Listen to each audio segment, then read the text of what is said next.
things. I'm going to show you a few things that you can go research and start knowing these things.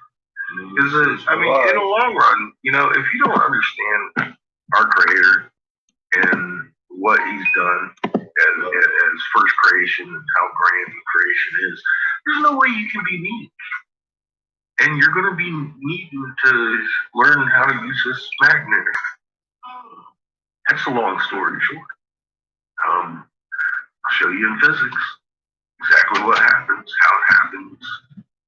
I've answered more questions than I knew there were questions for.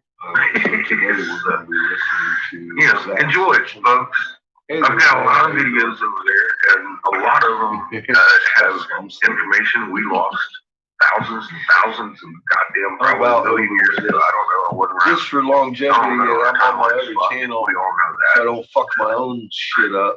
We lost it a long time. This now we have it about 40 seconds. And here's your opportunity to go learn it. I got, there were giants all lined up for us again today. And you're still asking, I'm going to try to do some fucking glass. Go back. And I still got stitches tied to my fucking tooth. I promise you that. Hey, there we go. The Titanic went down on the 15th of April. Fucking Titanic, my ass. It was a big boat. So I have subscribed to people over here on this channel who will give us lots of reading and stuff. I've got lots of reading and stuff lined up for us for like months. But we're going to finish these giant things. So how are you doing, Renee?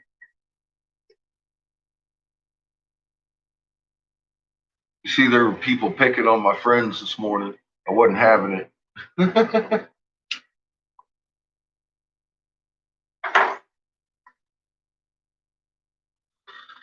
In typical fashion, I fucktarded them and blocked their ass. Hey, he started out in conversation about flat earth and frisbees. So I didn't hold out a whole lot of faith for him adding anything intellectual or stimulating. So.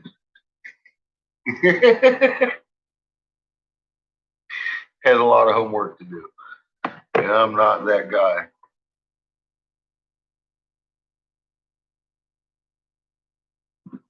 I made a video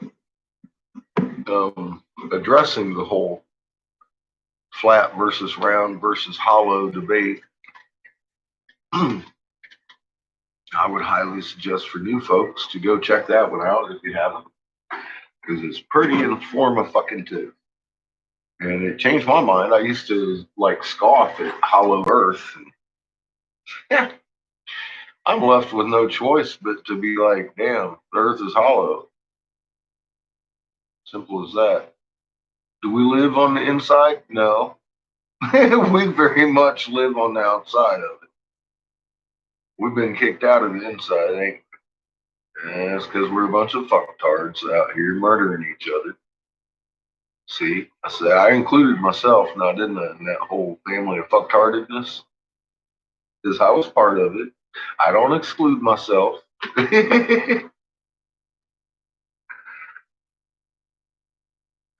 I don't know. I think it's Friday and they're out trying to earn their paycheck in their little cubicles.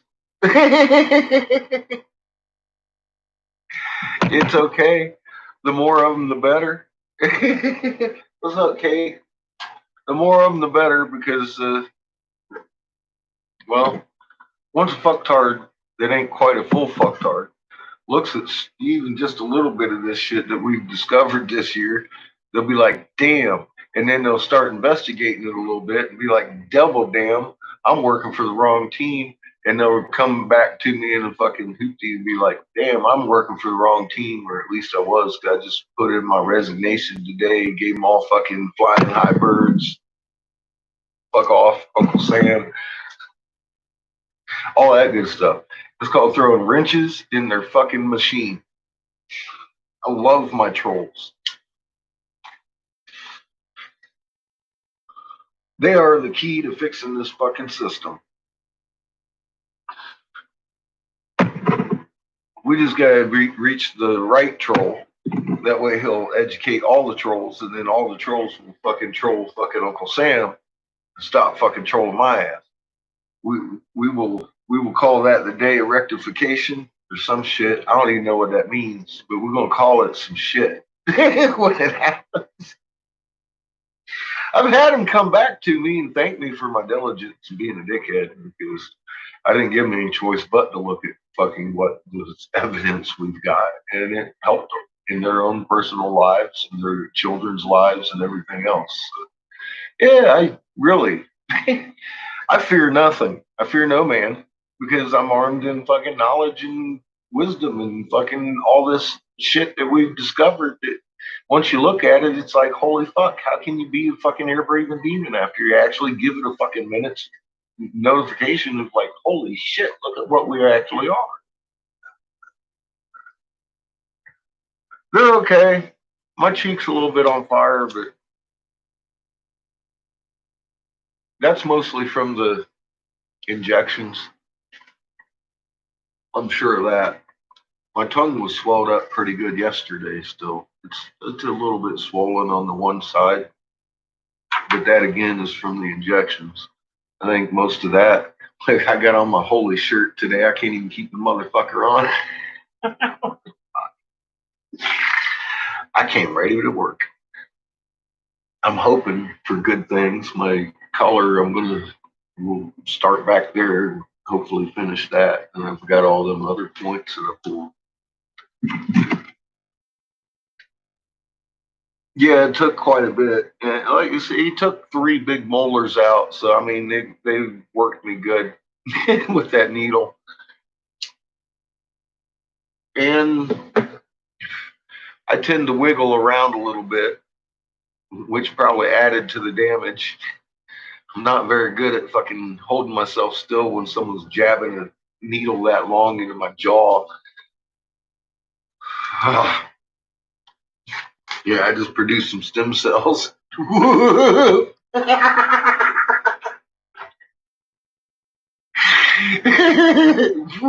hate that shit.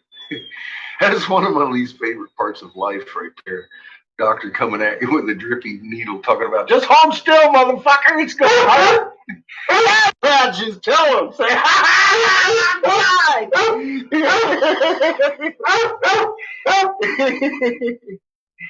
you know, while he was ripping my teeth out, I was cool. I held still. I didn't want to go to a surgeon after all that bullshit. Come on now. Put your opposing arms back in your pocket and quit opening my doors.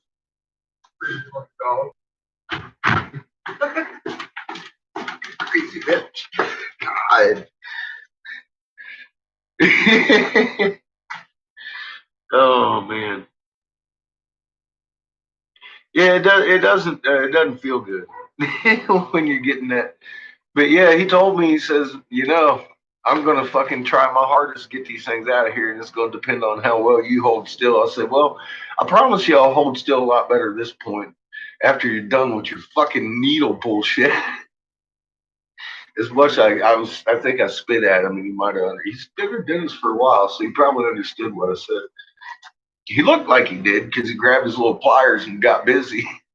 He actually had to take his drill and cut the gum away from my teeth and shit because I had broke them off about 18 years ago.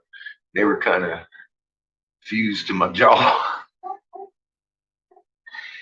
So he dug and dug a little more. Then he cut a little more. He says, I'm going to have to clear out a little bit more because it broke at one point. And I was like, that's cool. I kind of figured that much. Tear it up. What the fuck ever you need, man. And he dug it out of there. He goes, look at that. He showed me a little barb. He said, that thing was growing into your fucking bone. And I was like, I noticed. It hurt. Thanks for getting it out. So, yeah, it's going to take a little while for me to really recover, I think. And I'm going back next week for more. Give a fuck. I'm getting them out of my head. Once this fucking soreness is gone, I ain't going to have no fucking problems. Ever. Again. I'm really happy about that. He wants to fix a couple. I'm like, pull them. I don't want to fix them and then refix them. The ones that are in there that are good, I'm going to keep. Fuck, they've been in there 50 years and they're still fucking good. I'm going to keep them. I was just granted a whole bunch of shitty molars. I want them out.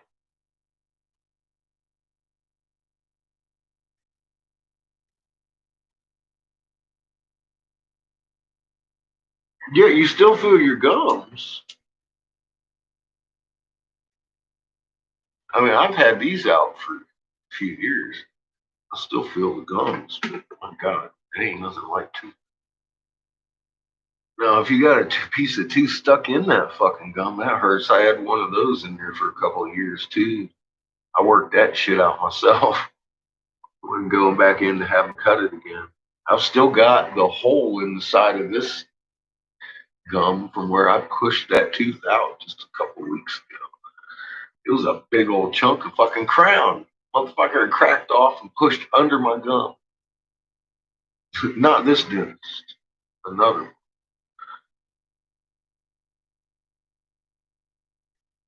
So I really dealt with a lot of pain out of here for the last couple of years, not really knowing where the fuck it was coming from. Then I finally found that lump and I started pushing it out. And that was the first time I ever tried to push electromagnetics through my fingers. And I'll tell you what, it pushed that thing right outside of my fucking head with 3D period. I've still got a fucking hole to prove it. And it's an old one. You know, it's like, holy shit. There was a big chunk of tooth in there. And it feels so much better now. I can still feel that hole. It's still a little bit irritated, but oh boy, it feels so much better. I can tell this one, the doctor didn't do that to me. I can completely tell because it's a totally different feeling than this was when I had this mole. That one still hurt. Like I said, for a couple of years. It was like, what the fuck? I thought the same thing. I was like, man, that should have gone away. Cannabis infused coconut oil. God, that's a good idea. I got jars of coconut oil, bags and bags of fucking cannabis to infuse it with. I make butter. Why shouldn't I make coconut oil? For my tooth, for my toothers, for my gums, because I'm fixing to get dentures, little plates for the bottoms. I still got my top teeth.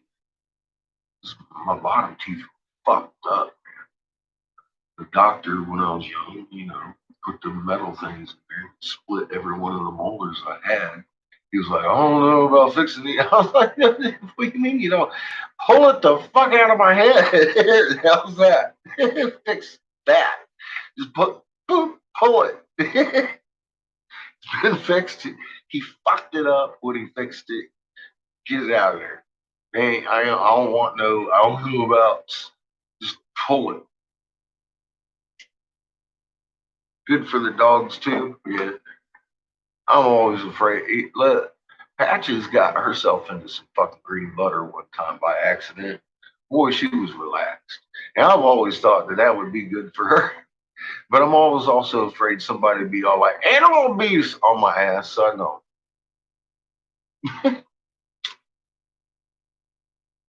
Now, if she gets older and starts having that hip pain and shit, I probably will. But she acts like a puppy, so I don't stifle her, as you can tell, for God's sake. Nortico. Yeah, it's, oh my God. I remember as a kid, we used to get cat's hide and shit. That was fun. Oh, good for wounds. Yeah. But yeah, I'm one of those high profile folk. So I try to walk in there as much as I can. If I don't like their lines, I'll fight for them. But I ain't got no real lines to stand on Miss Patches partaking in THC. Although I think it's a fucking wonderful idea. It does help them with the CBDs. That's legally. But if she shows a medical need of it, you bet you. You bet you. I would fucking hook her up and fight for her in court.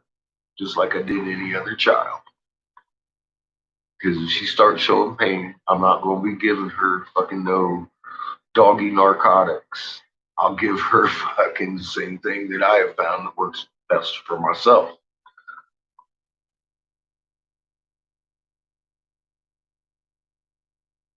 Yeah, that's what I'm saying. Exactly. But if she shows a medical need for it, you bet. I just hope she doesn't. You know, she's growing old with grace. Look at her. She still acts like a little fucking 9-month-old puppy.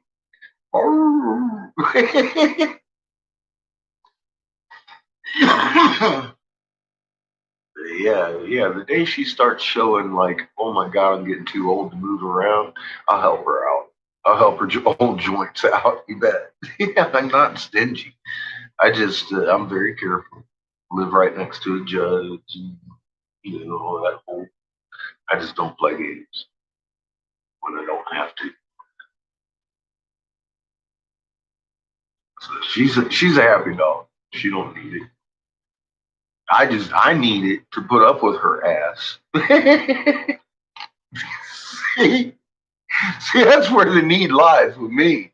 I need it just so I can put up with her stupid ass.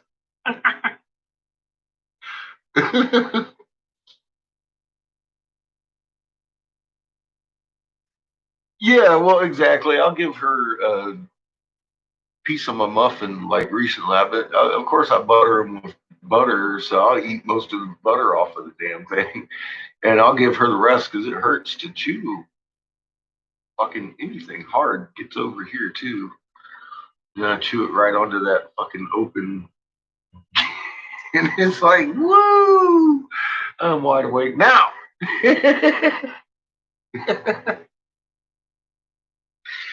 Oh boy.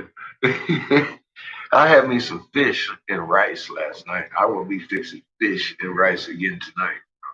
Fuck. That shit was good. It filled my belly and it all went down without a whole bunch of pain. I was able to chew it. Good stuff.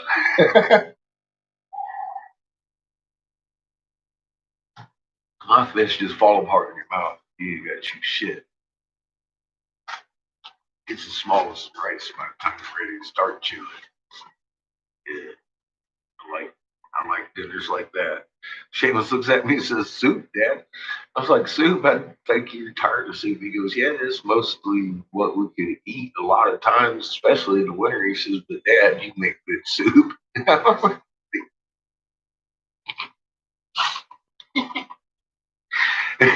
So we might be having some more bean butter and bacon soup here this week. Or maybe not.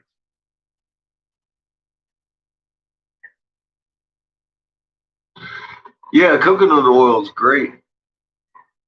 I like that stuff. It's good for you too. I can vouch for that. It helps my tooth pain.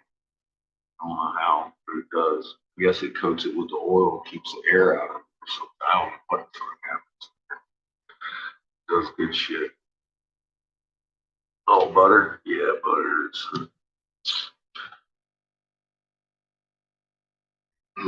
It's what I had. Actually, I had a lot of fucking coconut oil too. I just didn't even think about it. Coconut oil would be fucking great. Leaching some THC. What?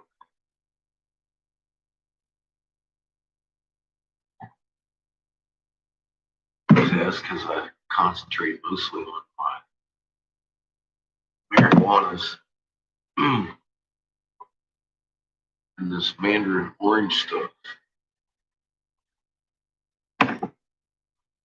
It's just juicy. Comes pre-made or maybe it's like that. So that's an effort. You know, about how many boogers on my finger. I like this stuff. You just don't get boogers if you don't fucking touch it while it's hot. Now you touch it while it's hot, of course. That's hash gonna be hash. But this stuff's got a little bit of they call it crumble. It's almost like wax. Wax is sticky. But this crumble shit, it's just got a little bit of fucking. It's not got a lot of the cook down in it. It's got mostly just a little bit of THC oil in that shit. It makes it crumbly. Instead of whoosh out hash too. I like that stuff, but I got some of this stuff today, not today, a few days ago.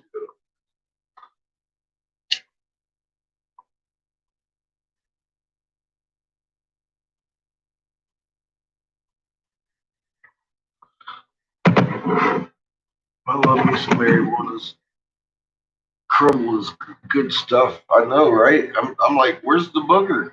It's not there. I really like it. I left it in my bowl. I scraped it right back in there real quick. Boom, done. I'm like, damn, I like that shit.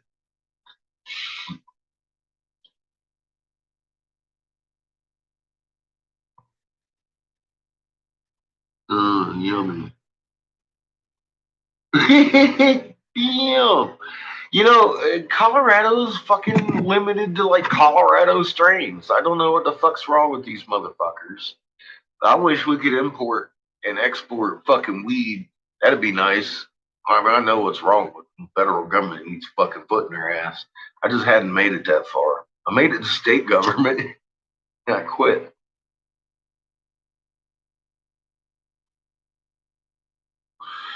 Now, did you see that? I did.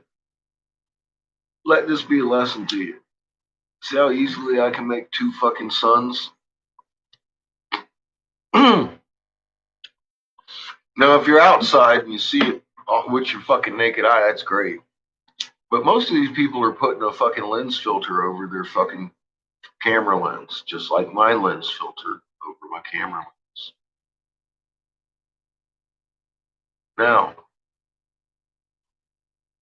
stop sending me these things.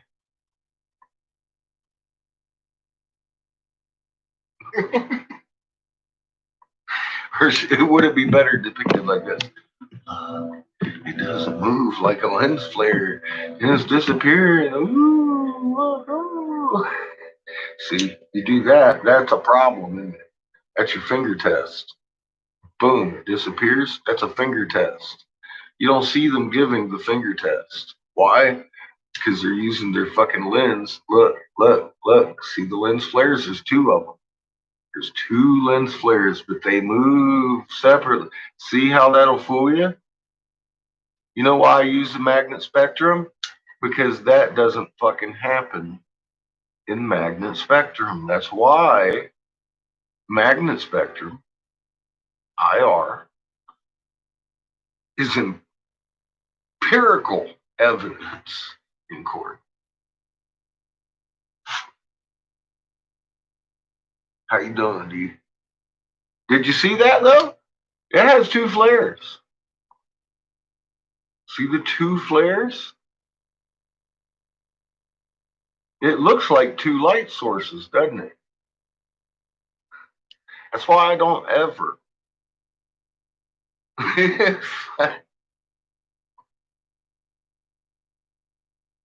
Could I make it more clearly to you? I wish everybody on my fucking channel was like here right now looking at this. Maybe I need to make a video on my two sun flares. Because that's with a fucking lighter, folks. That's why I keep saying don't send me these people, because they're not talking about the moon doing fucking cartwheels or Earth already tilted. You know? And they're using lenses to lie to you. Why would I want to see them? I don't. I don't want to see Donnie Daytona or whatever, Danny or Raptor News or any of those folks that are using that trick to lie to you. That I do need to make a video about it, just because I get it every day. And it's like, holy shit. Even John said, but he's got two lenses. I'm like, yeah, I know. But watch this. So, you know. Yeah, exactly. It's a people using their cameras understand that because they're not looking at it with their real eyes. I personally have laid eyes on that phenomenon personally without a camera, walking around with a camera on I mean, I saw it with my own eyes in the sky. I was like amazed. So I don't understand why people. Because I mean, if I'd have had my camera on me, which I didn't, it was just me at Walmart, and I usually don't take the fucking thing with me. I would have took a picture, but it wouldn't have done any good because I could have debunked it just like I just did. What's up, Natural? How you doing? Did you see my two sun flares? See, there's two flares. Yeah, it must be two suns in the sky.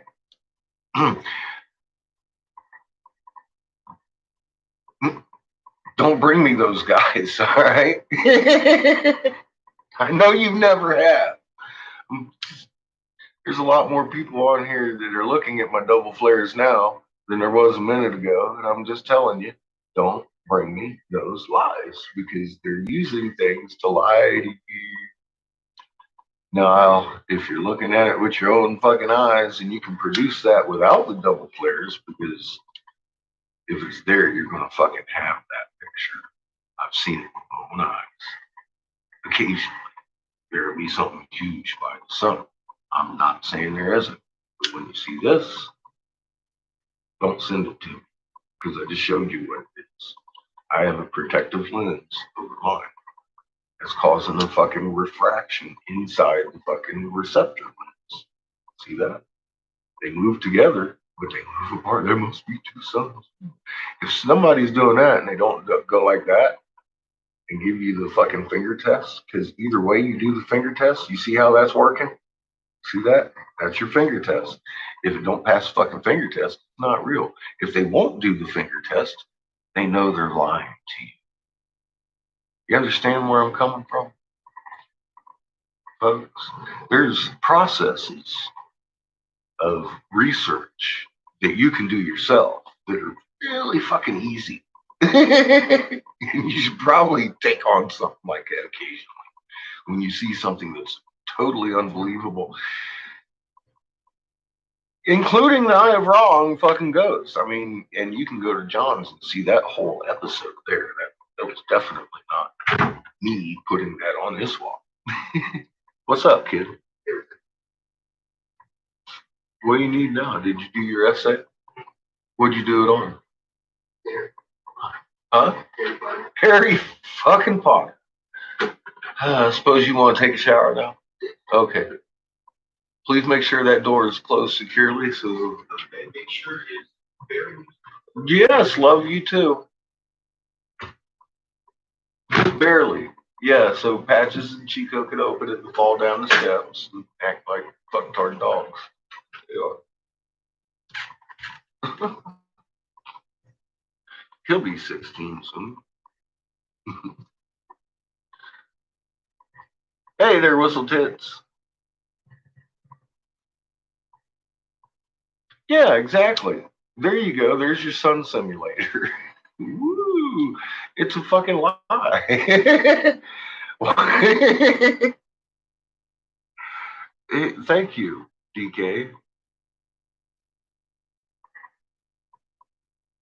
You go roll some blunts. Nice.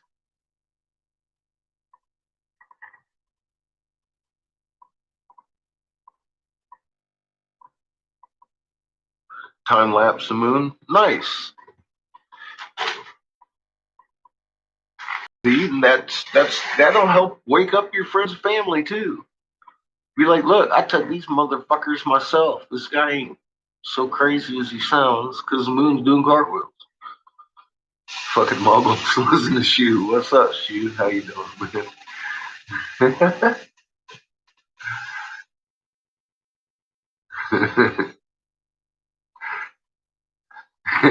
We love the finger here, Trudy.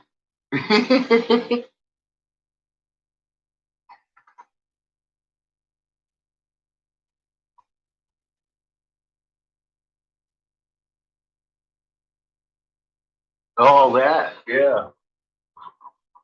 You know, that's still sitting right here. Fucking, I love the blue metallic on the bottom, and you get your freaking. You know, I pulled this all out of one piece of dichro. Look how two different colors comes in all the dichro. Love that shit. Yeah, I figured you'd like that. It's I make these all the time, and I laughed when you said, "Can you make one?" I was like, "Hey, yeah." He even got the bent body to it, like a real fucking dragonfly. I talk about. I like eating flowers. And you can lay it down on your table, and that's all you see. You don't even have to see that it's a pipe.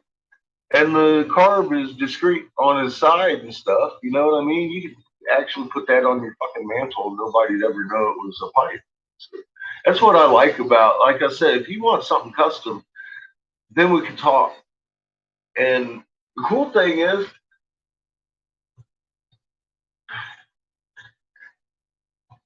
we trade.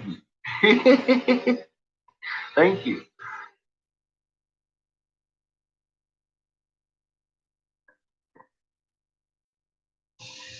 How to get into it? Well, I got into it. Met this guy, hey Shunker, at Philadelphia when I was working on 12 Monkeys there at a party. Right place at the right time. His dad was paying for the Philadelphia School of Arts, big old fucking 6 foot punny old world style. A year and a half of that with him in that college. He needed a bench tool guy, so I handed him tools and sat there and listened to everything he fucking learned. Watched him. He let me put my hands on it, and the tool guy does a lot of the blowing, anyways.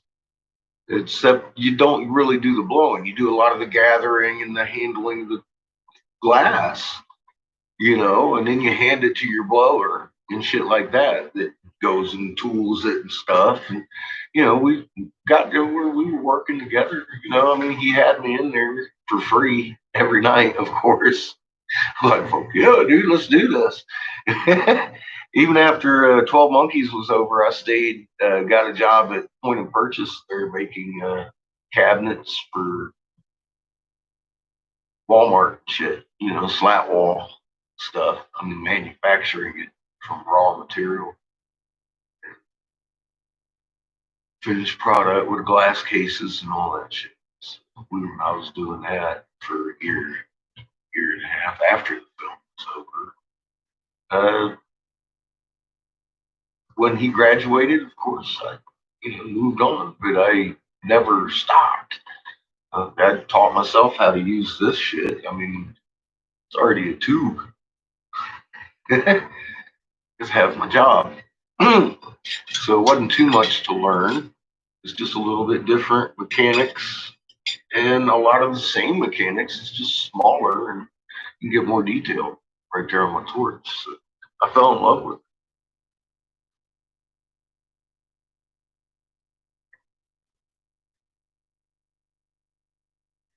Your moon was rolling some joints? Oh, your mom was rolling some.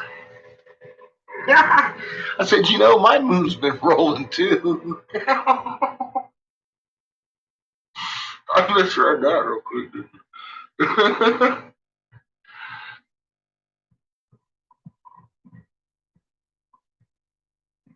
Nice. I'm not very good at rolling real good joints. Mine look pregnant. They smoke pretty good though.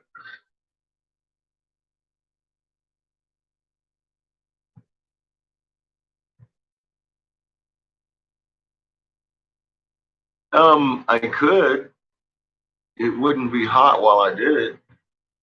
I'd have to seal it after I put it in there, but I could make the vessel, put it in there, and seal it.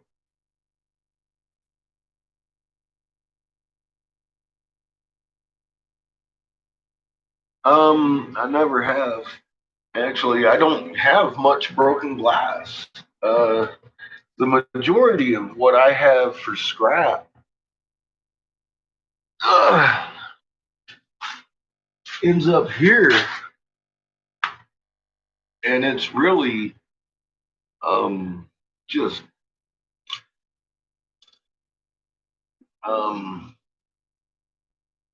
See, if you even tried to melt that, you'd probably capture the air in it.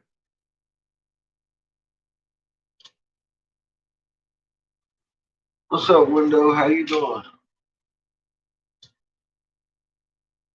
Like little tiny pieces like that. I have often thought about doing some stained glass Tiffany style lamps.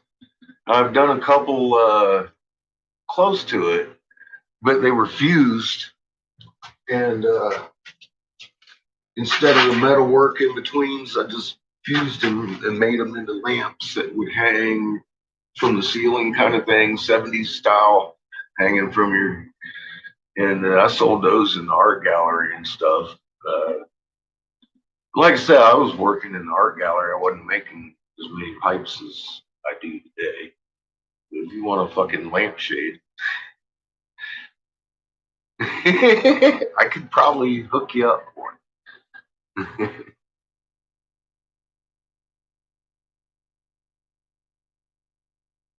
I can do candle shades. I can do candle holders, candelabras. Um, you're pretty limited to your imagination, actually, and your wallet, because some of this shit gets expensive. Some of it can be unexpensive. I've got clear glass rod I can make all these things out of. It's just how fancy do you want it? I can fit any pocketbook. Really, I understand the fuck. I'm sitting here making today $10 pipes all day long. That's my intention. Because I know those will sell faster than anything else. You want a $10 fucking candlestick? I don't know about 10, but I could probably hit you up with like a $25 to $30 fucking candle holder or whatever. You figure yourself out. But I'm just saying, you're limited with your imagination when it comes to me. Because this shit is, it's honey at about 3,200 degrees, and I've been manipulating it since 1993.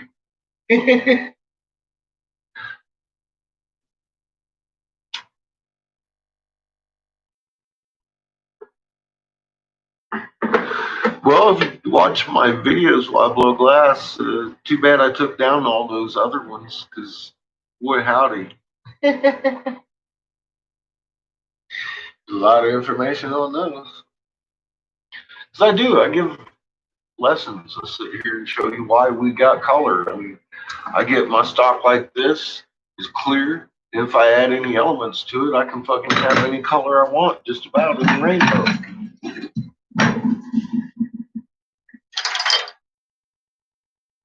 That's called cobalt blue because the element cobalt makes it blue. For example, But if you want to learn this at home, I strongly suggest and have suggested since I started teaching fuckers how to do this years ago. Get yourself a bowl of honey and some chopsticks. Learn how to manipulate that fucking honey into a football without getting a bunch of water or air in it. Learn how to manipulate that honey really well. Learn what happens if you just do this and do that and work it with the centrifugal force and gravity together. Once you get that down, get yourself a little $60 to $90 fucking national desk model torch. Get yourself a 32 fucking pumper little fucking torch tip, screw it on that bitch. Get yourself some safety equipment and all that. Talk to your welding supplies store for that. They give you your flashback arresters, your check valves, and all that shit you'll need. Regulators, tanks, hook it up, and start melting some glass. Honey's cheap. This shit here, at minimum, is going to cost you $10 a pound for clear glass. Colored glass, you'd be paying a lot. That shit's expensive. Average 60 to 80 a pound. You want dichro? That's $180 for a fucking little tiny round square 1 foot square. This material is expensive, so I do suggest strongly that you start out with honey. It's the same consistency of honey once you get it 3,200 degrees. So you're going to have to learn how to juggle that shit. And working with a tube of honey, I wouldn't suggest starting that until you learned how to manipulate that ball of honey into roses and trees, doing little things and making them do what you want. Then start learning how to do your tubes. Start out slow. Start with a small tube. Start just gathering up the thing, blow you out a little bubble and pop. Start learning how to pop holes in that shit, punch holes. I wouldn't suggest making crack pipes. I don't. I'd have people come along and, do you make those other pipes? The other pipes for marijuana? No, no, no, no, those other pipes. I'm like, no. Fuck no. I don't care if my son's fucking gonna starve to death. No. I don't. What's up, Exile? How you doing? Yeah, that's a moral decision right there, natural. I've had people come up in like, whatever shop I'm blowing in at the time, because I've blown in a few of them. And trust me, they're always there. Hey, man, these pipes are too fucking thick. I'm like, really? Usually my people are looking for thick pipes. What kind of pipe are you looking for? Those other pipes. Oh, yeah. Wrong store. Fucking Christ, get out of here. No, but you're right there. Would you blow me one? I'll give you $20. So then, like, you can suck my dick too, and I still won't do it.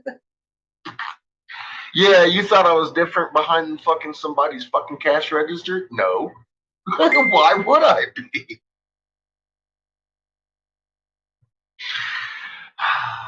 Some people like my frankness. Because by law, they ain't supposed to sell them other fucking pipes. And that might be a fucking cop I just told to suck my cock.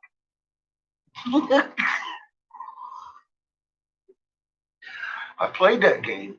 I'm nice to everybody else, to a point. But I mean, seriously, man, you're fucking crackhead. Get the fuck on. First off, when I was a goddamn intravenous fucking using fucking junkie, fucking 30 some years ago, y'all's crack was a fucking waste of time then, too. Put it in a spoon, bitch. Kill yourself faster. Oh, damn! Who just said that? I did. I walked the fuck away from it so you can walk away from your fucking little crack pipe. No excuses. That's how I took it. I was like, I made my personal decision. I saw somebody fucking sit and get green with using one of them goddamn stents in their arm, and I decided that ain't gonna be me. I didn't need no rehab. What up, Deborah? How you doing? I just walked the fuck away from it. I grew up. Damn straight, Exile. You don't need nobody once you make that fucking decision. It's fucking hard to change. I've been making those decisions a long time. I'm sure you guys have too, or you wouldn't be here.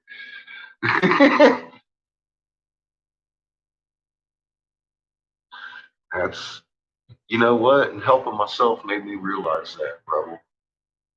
Beyond any conversation, because I've been there. And you know how it is when you've been there. You know what? You've been there and you came back. You know how to do it. You got a map.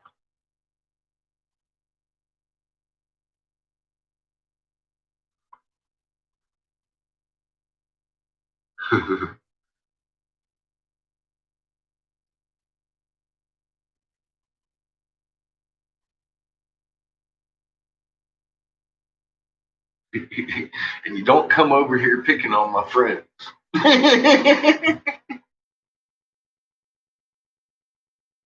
Especially if you're flat tard. Doesn't sit well.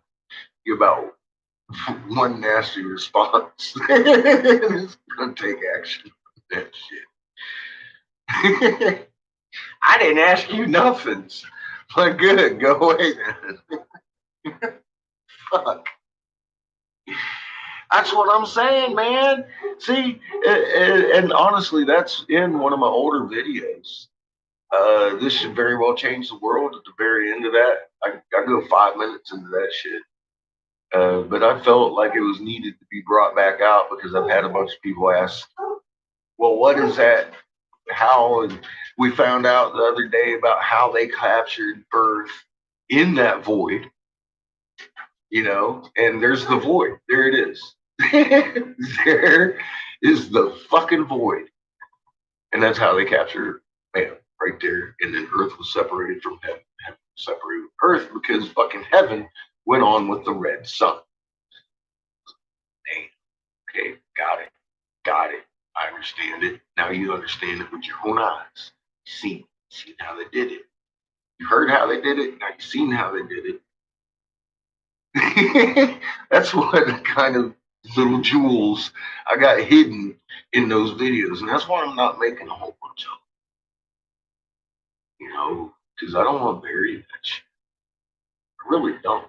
I don't want to bury all that information. That's why I took out 350 of the fucking podcasts. But I keep getting all these people on my last video talking about, what are you talking about? And what do you do? What do you do? You can't help people who don't want to help themselves, and you can tell who's wanting to help themselves and who doesn't. It's that simple. I figured I'd make the last few just to make that clear. Right there on the fucking you gotta do your own homework page, I just blocked 2 people for being full on fucking fucktards and not doing their own homework.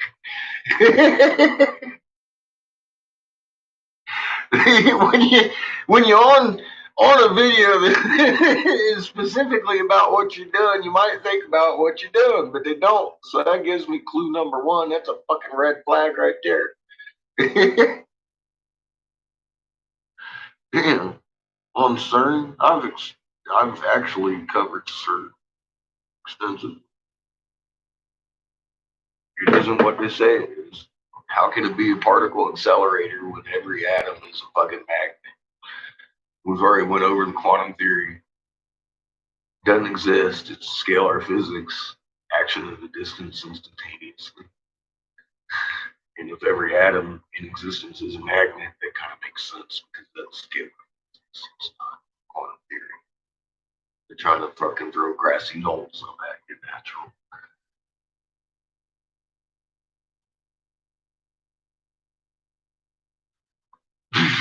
I borrowed it off this guy, Homebrewed.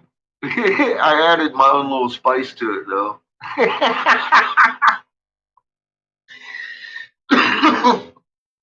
I was trying to do it for a living example just because I know occasionally he'll watch one of my videos. He might see it and be like, God dang, maybe I do need to add that in. Because I've always told him, I said, what would make your fucking video perfect is it said, welcome to my channel, Fucktards. That would just, I don't care what you said after that. You would get my thumbs up.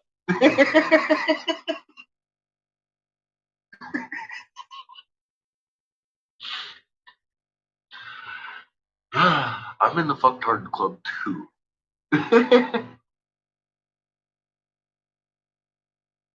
Oh my God.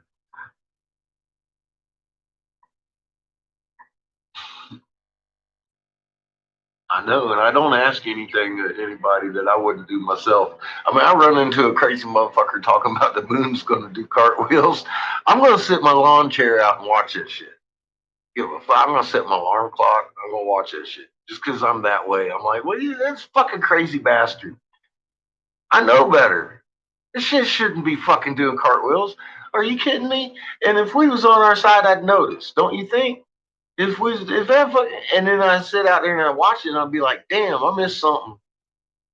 I missed something because that motherfucker sure shit doing cartwheel. And then I go back and watch from the beginning and be like, all right, Well, I'll be goddamn, there's a dingly cobra.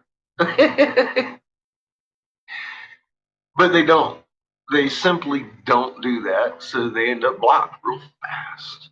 I don't have time for somebody that doesn't have a curious mind. If they're just out to stroll around and see what kind of trouble they can fucking mix up, they're looking at the wrong channel. You know that. I don't care if they ever donate to me. I don't care if they ever fucking watch another video again. And the fact that I block you over here doesn't mean that you can't watch my shit. So I'm not exactly cutting them off from the information itself. I really like that. Because if they shut up for a minute, sometimes people will be so aggravated they'll go back and look at it and they might learn something. I'm cool with blocking them real quick. It just it ends that. You know? And there you go. Now Facebook, if I block you, you can't even look at my content. So I keep my mouth shut most of the time over there, and I definitely wouldn't be adding any links. Just some advice, because that's a research page. It ain't a friend page. That's how I treat it. I see like 15 fucking all your links. You're gone. That you'll be forever there with your 15 links, but you ain't gonna put no 15 more on there. I'll catch up to you.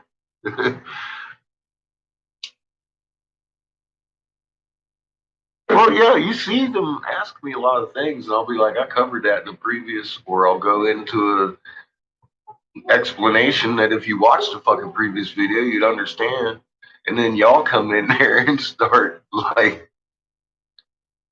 tell them a thing or two. And yeah, if they fucking actually have the balls to be like, I didn't ask you anything, instead of looking at what you said, you're gonna get a fucking black eye and fucking block. Because they ain't got fucking time. I ain't got time for it. You don't have time to fucking answer their questions all day long. They ain't paying you to be their researcher. And fuck them. What gives them the right to be a fucking dickhole to you? If there's anybody on this channel going to be a dickhole to you, it's going to be me. And it's because you've proven yourself you need a dickhole.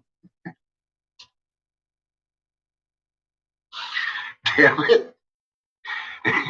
Ain't nobody going to beat up my brothers but me. Because once you fucking get in there and you start learning, you've already proven yourself worthy of my time. See, I'll help those who will help themselves. Fucking give you the shirt off my back, although there ain't much one left on what I've got on today. I give it to you.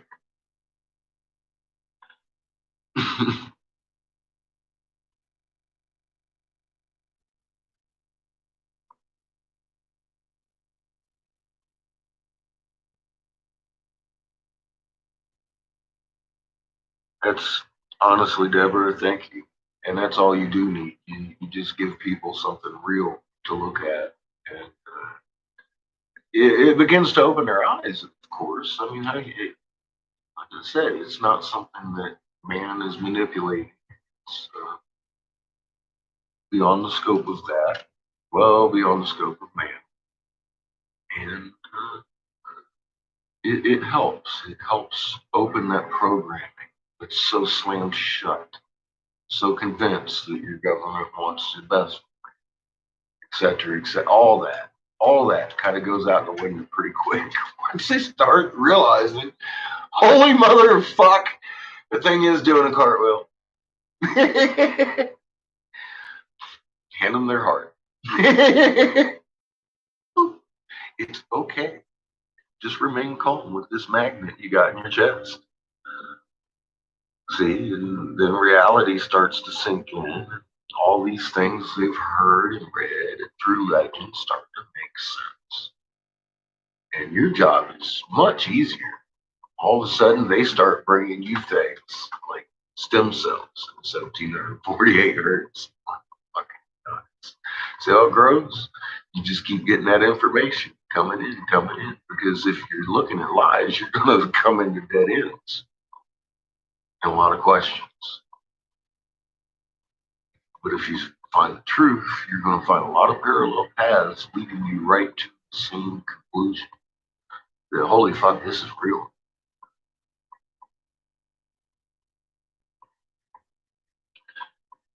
I joined Facebook because I like the easy way I can document shit. Just period. I also have found it's useful to hit the infrastructure directly from broad rainbow spectrum of infrastructure of the powers state. And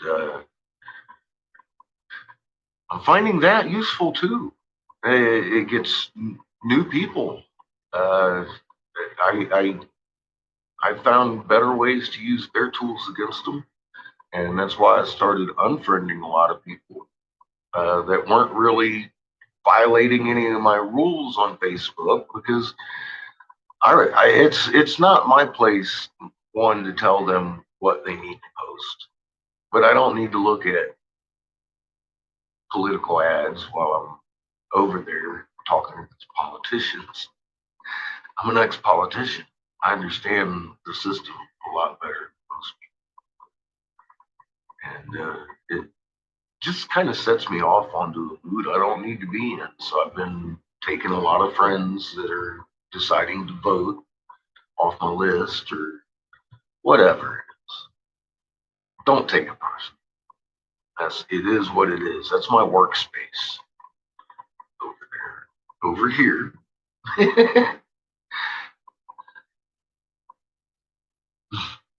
Well, thank you. Yeah, I really, honestly, and thank you, because I have put in a lot of work. And to be honest, it was for selfish uh, uh, ends at some point, of course, because I began this when he was 6, fearing for his life and trying to find out what the fuck exactly was going on. And then graduating into, holy shit, we're not all going to die, so let's get this info out there. As a matter of fact, it's the whole anticipus of we're all going to die situation here. And I found good news, so I felt the need to spread it. At first, I had horrible news, and I was not quite as motivated, but I was trying to alert people, and especially these other big channels that were misleading folks, that they had missed something. Like I said, that turned into, holy shit, there's Raw, and I'm reading hiring. How could I not start making videos if nobody else would? So here we are on the second YouTube channel, or third, actually, technically. I got my first one banned. Imagine that. I had about 6 ghosts accounts, and they weaseled them all out one day. Bam, bam, bam, bam, bam. I was like, very impressed. My phone stopped working. All kinds of shit.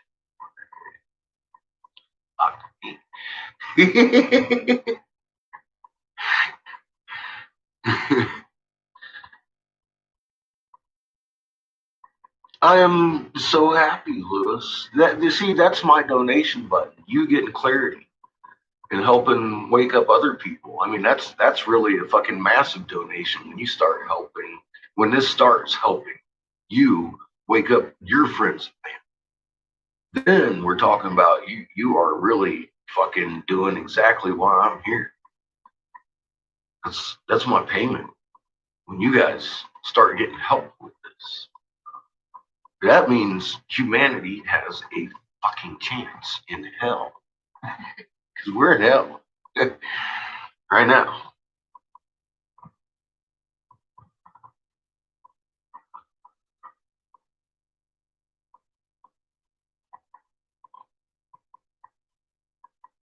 Well, I'm glad all of you gained from this, because it would have been an absolute waste of my time if you had. And I'm glad I found a different way to help everybody, which I believe starts at the moon, start understanding and making sense of what's going on. Because there's such a big whirlwind of craziness out there. Yeah, it actually takes you sitting down and giving you a minute and looking at what's going on to actually get a picture. You know, if you get caught up in that fucking whirlwind of what the fuck's going on, you're gonna probably get dizzy looking around so much. You know, if you sit back and do what I've always done and people watch the fucking whirlwind, you're gonna get pictures of what's going on and put them together. Because we don't have all the videos or all the information out there. And it slowly, and that's evident in the fact that one of y'all can go out there and start looking at goosebumps and finding fucking stem cells that I hadn't found. I mean, that was pretty quick. I was like, damn, there must be tons more information out there that correlates with this. And there is. I started looking a little bit, and I was like, damn, this is just goes on and on and on. This is another rabbit hole all its own with our own health related to fucking goosebumps. Like, it's fucking crazy.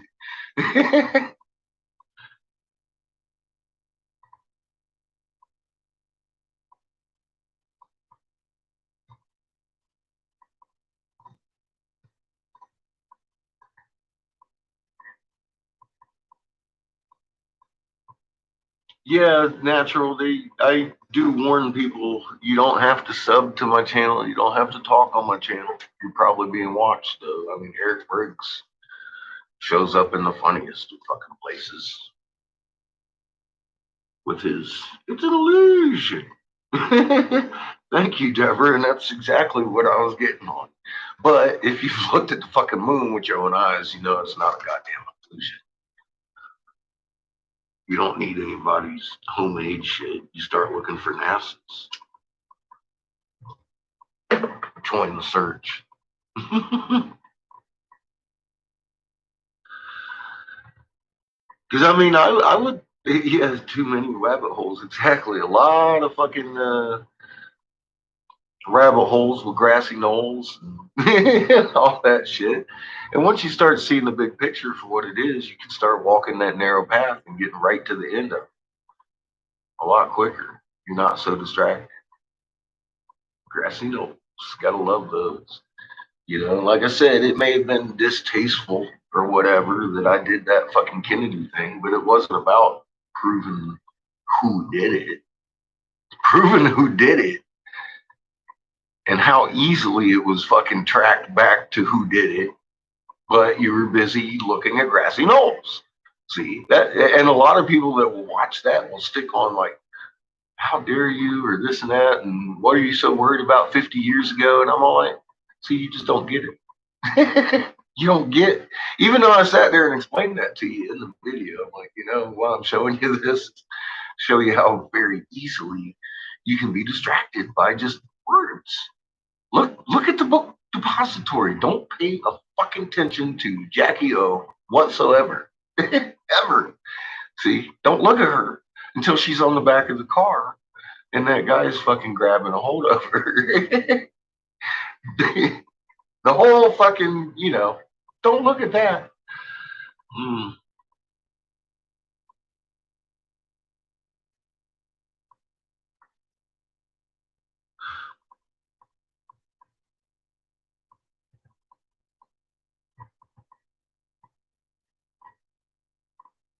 Yeah, the power to call off anything is knowledge.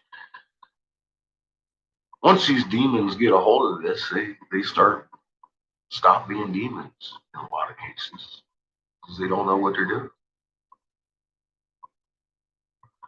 You know, that would include a lot. I know a lot of those fucking Jesuits. I'm working on it. I'm working on it. I've got emails going out every day to new people I'm finding in those lines. I've gotten about as much response from them as I have the natives. Working on it.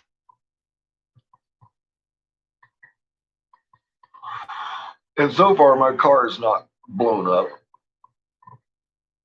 every time I start. So we're doing good. And yes, I do check before I turn the key. just to let y'all know, I'm not stupid. I know Mom would protect me. I'm not gonna push my luck.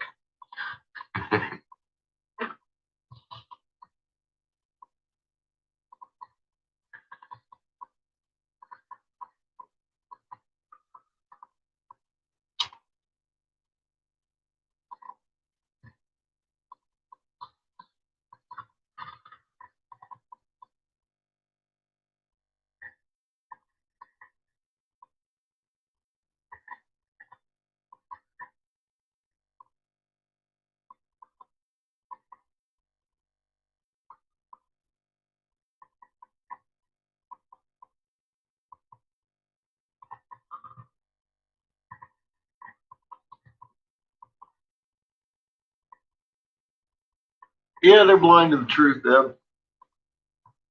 Their eyes will be open. If not by me, by Mom and Dad. They're gonna fucking wish they had cracked the eyeballs a lot sooner, I think. It just goes to stand that their awakenedness would be waking up a little bit harsher than yours. Yours is heartfelt and full of intent,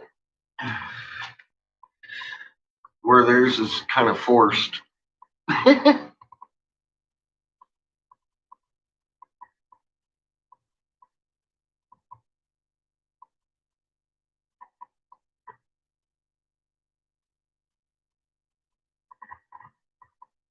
Yeah, the fucking SS, man. Yeah, they're still around. They lived to fight another day. But we know who they are. And we know what they're doing. We know what's going on. And it's like the fall of Rome will be a non-subsequent thing, understanding they wrote of it long ago and made it happen. So it can appear as if their book is coming true. Yet, trust in the fact they will attempt to hold their fucking grip and power over the planet. And if they don't fucking stop that bullshit, the creator of all has promised Mother Earth that he will cleanse her of this fucking foul deed. And that's what it looks like in mid-swing, right here, right now.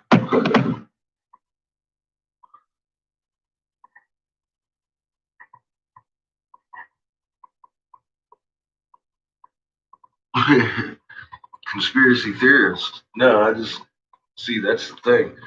You can be a theorist all you want, but when you got trajectories and proof and evidence is 50 years old, that's undeniable. That's a conspiracy fact. That's different. I'm not going with a driver or anything you can't prove. I just showed you. Proved it. That smoke speaks louder than words. And that smoke can only come from one source, the muzzle of the gun that's point blank on the tissue that it ripped through, especially when you talk about the massive skull like that. That had to go point blank. Any gap in that fucking gun and the fucking muzzle, it would have not gone through like it did. That's straight forensics. It definitely didn't come from the grassy knoll or the driver or anybody else. We saw who recoiled from that shot too. That's The repercussion fucking wave that shot out of that fucking gun in her hand was pretty convincing to any jury. Yeah, they made up that theory just for people like us.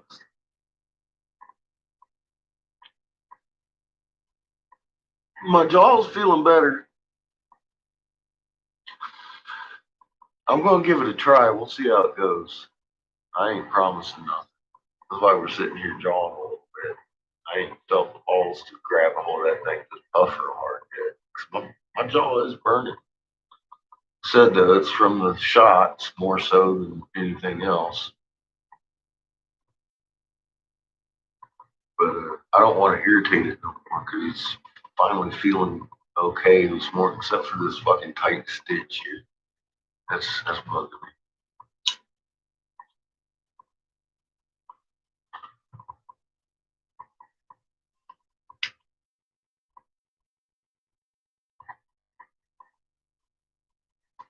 No, I haven't been hitting it with the salt water just yet.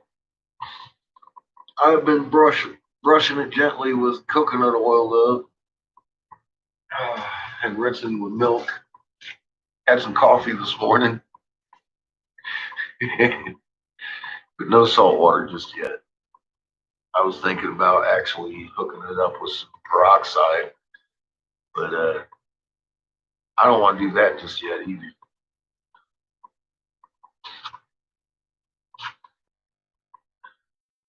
Yeah, Krista, I can tell that it's back in here. My teeth were down in here, so the pain's definitely not even related to my tooth at this point. But I want to keep it that way. I might go grab one of my waddings and shove it in there before I start blowing glass too, actually. Come to think of it. Let me do that.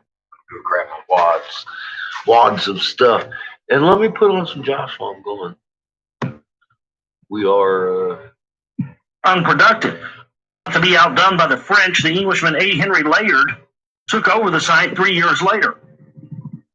The two mounds where Layard was more successful than Botha proved to be the ancient Assyrian capital Nineveh that is mentioned repeatedly in the Bible, and that was Jonah's destination according to the Bible's tale of Jonah and the whale. Botha found success farther north at a site called Khoresbad, where he uncovered the capital of the Assyrian king Sargon II and his successor, King Shinarib.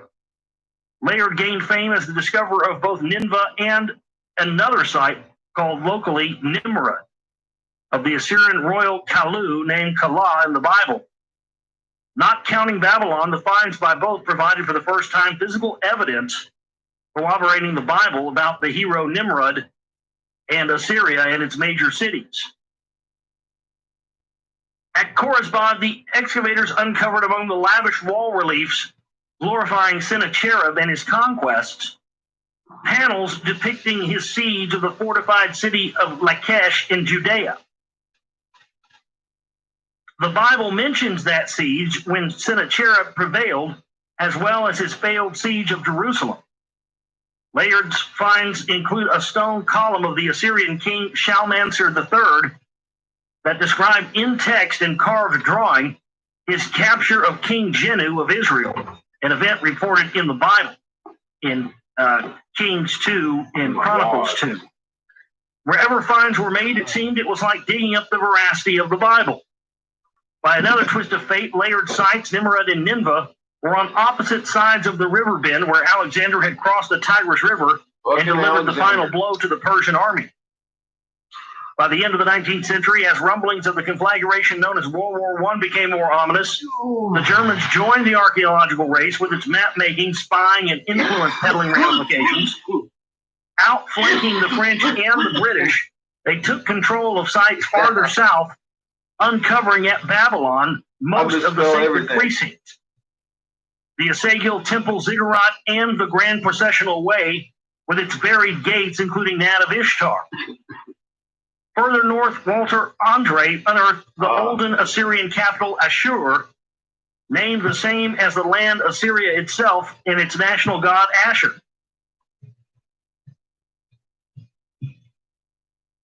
The Assyrian discoveries offered not just corroboration of the Bible's historical veracity, the art and iconography also seemed to bear out other biblical aspects.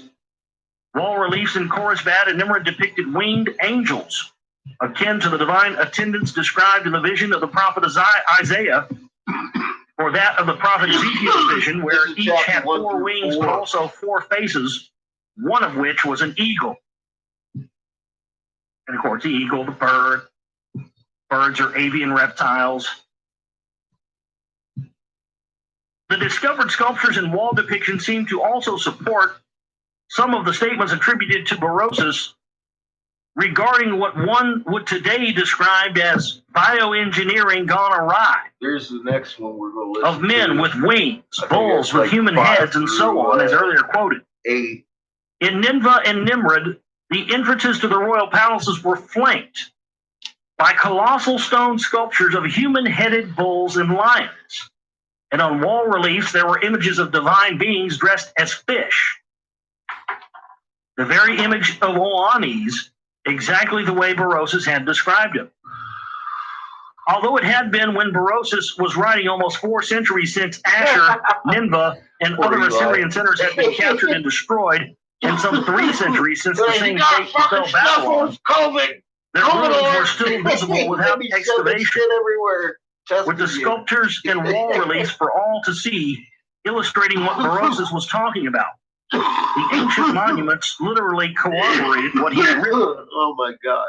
But with all the unearthing of Assyria's and Babylon's grandeur, treasures, and larger-than-life art, the most important discovery were the countless clay tablets, many assembled in actual libraries, where the first tablet on a shelf listed the titles of the other tablets on that shelf.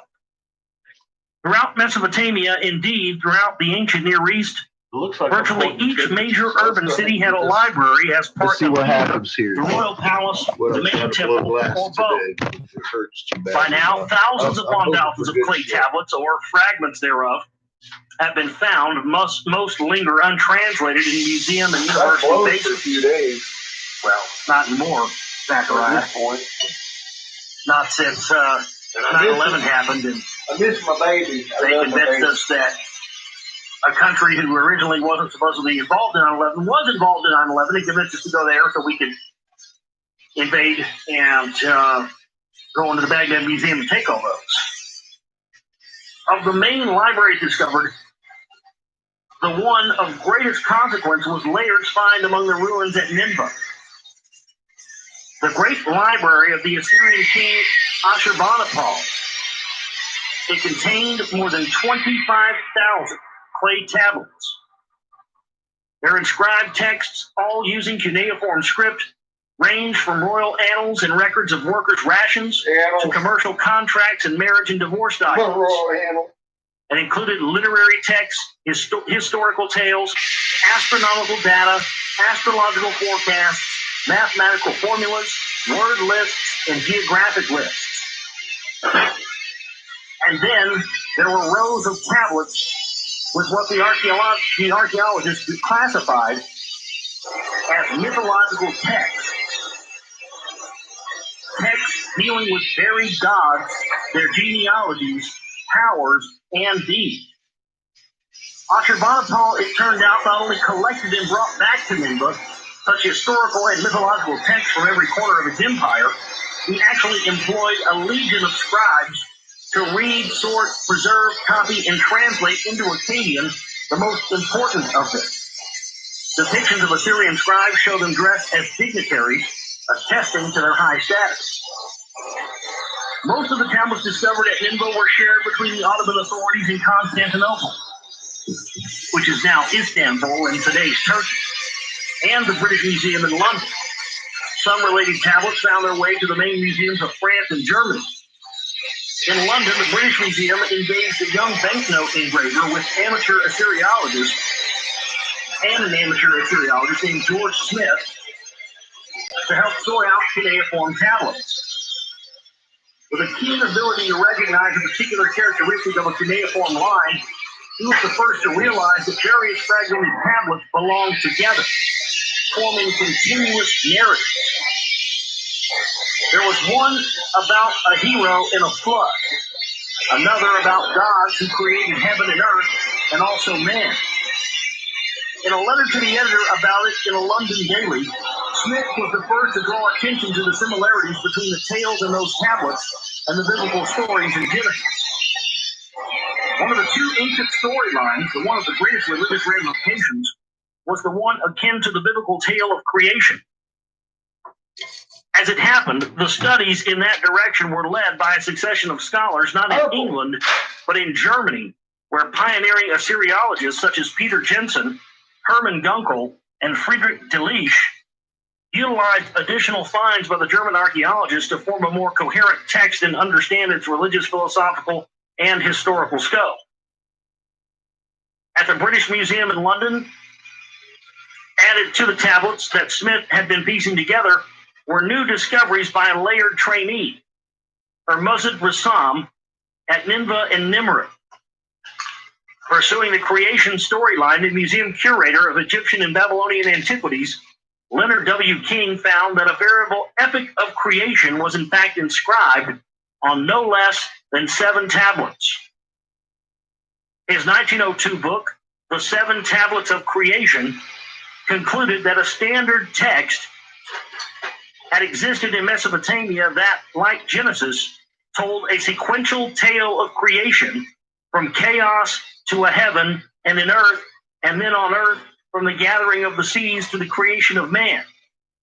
Not in the course of the biblical 6 days plus a day of self-gratification, but over 6 tablets plus a laudatory 7. The tale's ancient title, conforming to its opening words, was Enuma Elish, when in the height above. Tablets from various sites seem to have identical texts, except in the name by which the creator deity was called. The Assyrians called him Asher, the Babylonians Marduk, suggesting that they were all renditions adapted from a single I'm trying to say the word canon. Canonical version? I never heard that word. I usually like biblical canon. Canonical. I think Sitchin just made a word up there. No. He didn't. A single, I would have used, the word is canonized. Not canonical. It is. A canonical. Obviously, Sitchin didn't have an editor. Suggesting that they were all renditions adapted from a single canonized version in Akkadian. However, the occasional retention of some odd words and names of celestial deities involved in the events, names such as Tiamat and Nut-Immud, suggested that an original version might not have been in Assyrian and Babylonian and Akkadian, but in some other unknown language. The search for its origins, it was evident, was only beginning. Back to Victorian England and George Smith, there and at that time, it was the other storyline, the tale of the deluge, and a non-biblical Noah that captured popular imagination. Focusing his attention accordingly, the prolific George Smith, pouring over thousands of tablet fragments from Nineveh and Nimrud, and matching pieces together, announced that they belonged to a full-length epic tale about a hero who discovered the secret of the Great Flood. The 3 cuneiform signs naming the hero were read by Smith is du bar. And Smith assumed that he was really the biblical Nimrod, the mighty hunter who, per Genesis, had started the Assyrian kingdoms in line with the name of the ancient site Nimrud, where some of the tablets were found. Smith's reading of the fragments indicating the existence of an Assyrian deluge story matching the one in the Bible caused such excitement that the London newspaper, the Daily Telegraph, offered a grand prize of 1,000 guineas, a guinea being worth more than £1 sterling, to anyone who would unearth missing fragments that would provide the full ancient story. Smith himself took up the challenge. He went to Iraq, searched the sites, and returned with 384 new fragmented tablets. They made possible the piecing together and sequencing of all 12 tablets of the epic tale, including the crucial deluge tablet, Tablet 6. As to the prize, it was the museum that gratefully collected it, claiming that Smith went to Iraq while in its employ. Wow, yeah. Funny how that works, isn't it? Always find a way to fuck the guy who's actually doing the work. Well, you were working for us, Mr. Smith, so we get the money. Forget the fact that you had to go sweat in the hot-ass desert to get that shit. One can only imagine the excitement of discovering the Hebrew Bible's tale of the deluge and of Noah written down in other languages unrelated to the Bible. A text of what has since been known as the Epic of Gilgamesh. The initial reading is Dubar was in time dropped for the correct Gilgamesh, but the euphoria was not without problems. Among them, the variety of gods involved in the event compared to a sole Yahweh in the Bible. Well, the Bible contradicts itself. We made man in our image. Hello. Put no other gods before me. Hello. Talking about multiples here. It wasn't until the monotheistic Amun-Ra came in that we had this one God system. That's why Christians say Amen, because they're praising their monotheistic alien human God from the 13th dynasty of Egypt, and you fucking Christians don't even know it. Yeah, pretty much. Amen, brother, amen. Yeah, go on and worship your pagan deities from the 13th dynasty from Egypt there. What? What are you talking about, boy? I'll whoop your ass. I'm a Christian. Yeah, you don't fucking know anything, do you? You're a goddamn idiot. I swear to God, when I'm at family dinners, I say Amun-Ra every time. Like, you know, or you're at family dinners, everybody says grace or something. Somebody says a prayer. When you get done, I go, Amun-Ra. Right, looks at him, huh? What'd you say? Amun-Ra, what's that? It's the same thing you're saying, buddy. You just don't know it. I'm just smart enough to figure out where that shit comes from. All hail the 13th dynasty of Egypt. All hail our alien monotheistic sun god. Yes. What? What are you talking about, boy? You better not be saying nothing bad about Christians. I'll whoop your ass. Don't you always love that Christian reaction? Don't say nothing about Christians, boy. I'll whoop your ass. Don't say. Let's break this down. Don't say anything bad about Christians, boy. I'll whoop your ass. Boy, way to turn the other cheek there, Mr. Christian boy. Wait. I love that. Confounding the scholars, a king named Gilgamesh was nowhere listed as a Babylonian or Assyrian king. Well, the hero Gilgamesh, scholars found, was identified in the very opening lines on tablet 1 like this. If you as want king to of talk about Europe, Bible, let's go to Canon. a city of Let's go to wide source. walls and great ramparts. I don't care. Let's go to source. But there was Find no out. ancient city by that name anywhere in Babylonia and Assyria. I don't care what As it the is. tale was pieced together, it was also Sky realized blue, that Gilgamesh let's go to himself source and find out. was not the hero of the flood. Being 2/3 of him divine, his adventures were in search of immortality. And it was in the course of that search that he heard the tale of the flood from one called Utnapishtim, a Mesopotamian Noah, who had actually survived the catastrophe. So who was Gilgamesh's scholars? And press wondered if he was neither the biblical Noah nor the biblical Assyrian Nimrod. In 1876, Smith summed up his various findings in a short book, The Chaldean Account of Genesis. It was the first book to announce and compare the ancient texts discovered in Mesopotamia with the creation and deluge texts in the Bible. It was also Smith's last book. He died that same year at the young age of 36, but it ought to be remembered that it was the ingenuity and findings of this self-taught master of Akkadian that served as the foundation for the subsequent myriad studies. Those studies also uncovered the existence of yet another, more first-hand deluge tale. Its significance to our quest is that it probably had been a Berosus source. Titled in antiquity as usual after its opening words, Enuma Elu Awalam, when the gods as men, it has come to be known as the Atrahasis epic, after the name of its hero who tells the story of the deluge firsthand, making him Atrahasis, the actual Noah of the deluge version. This is Noah himself speaking.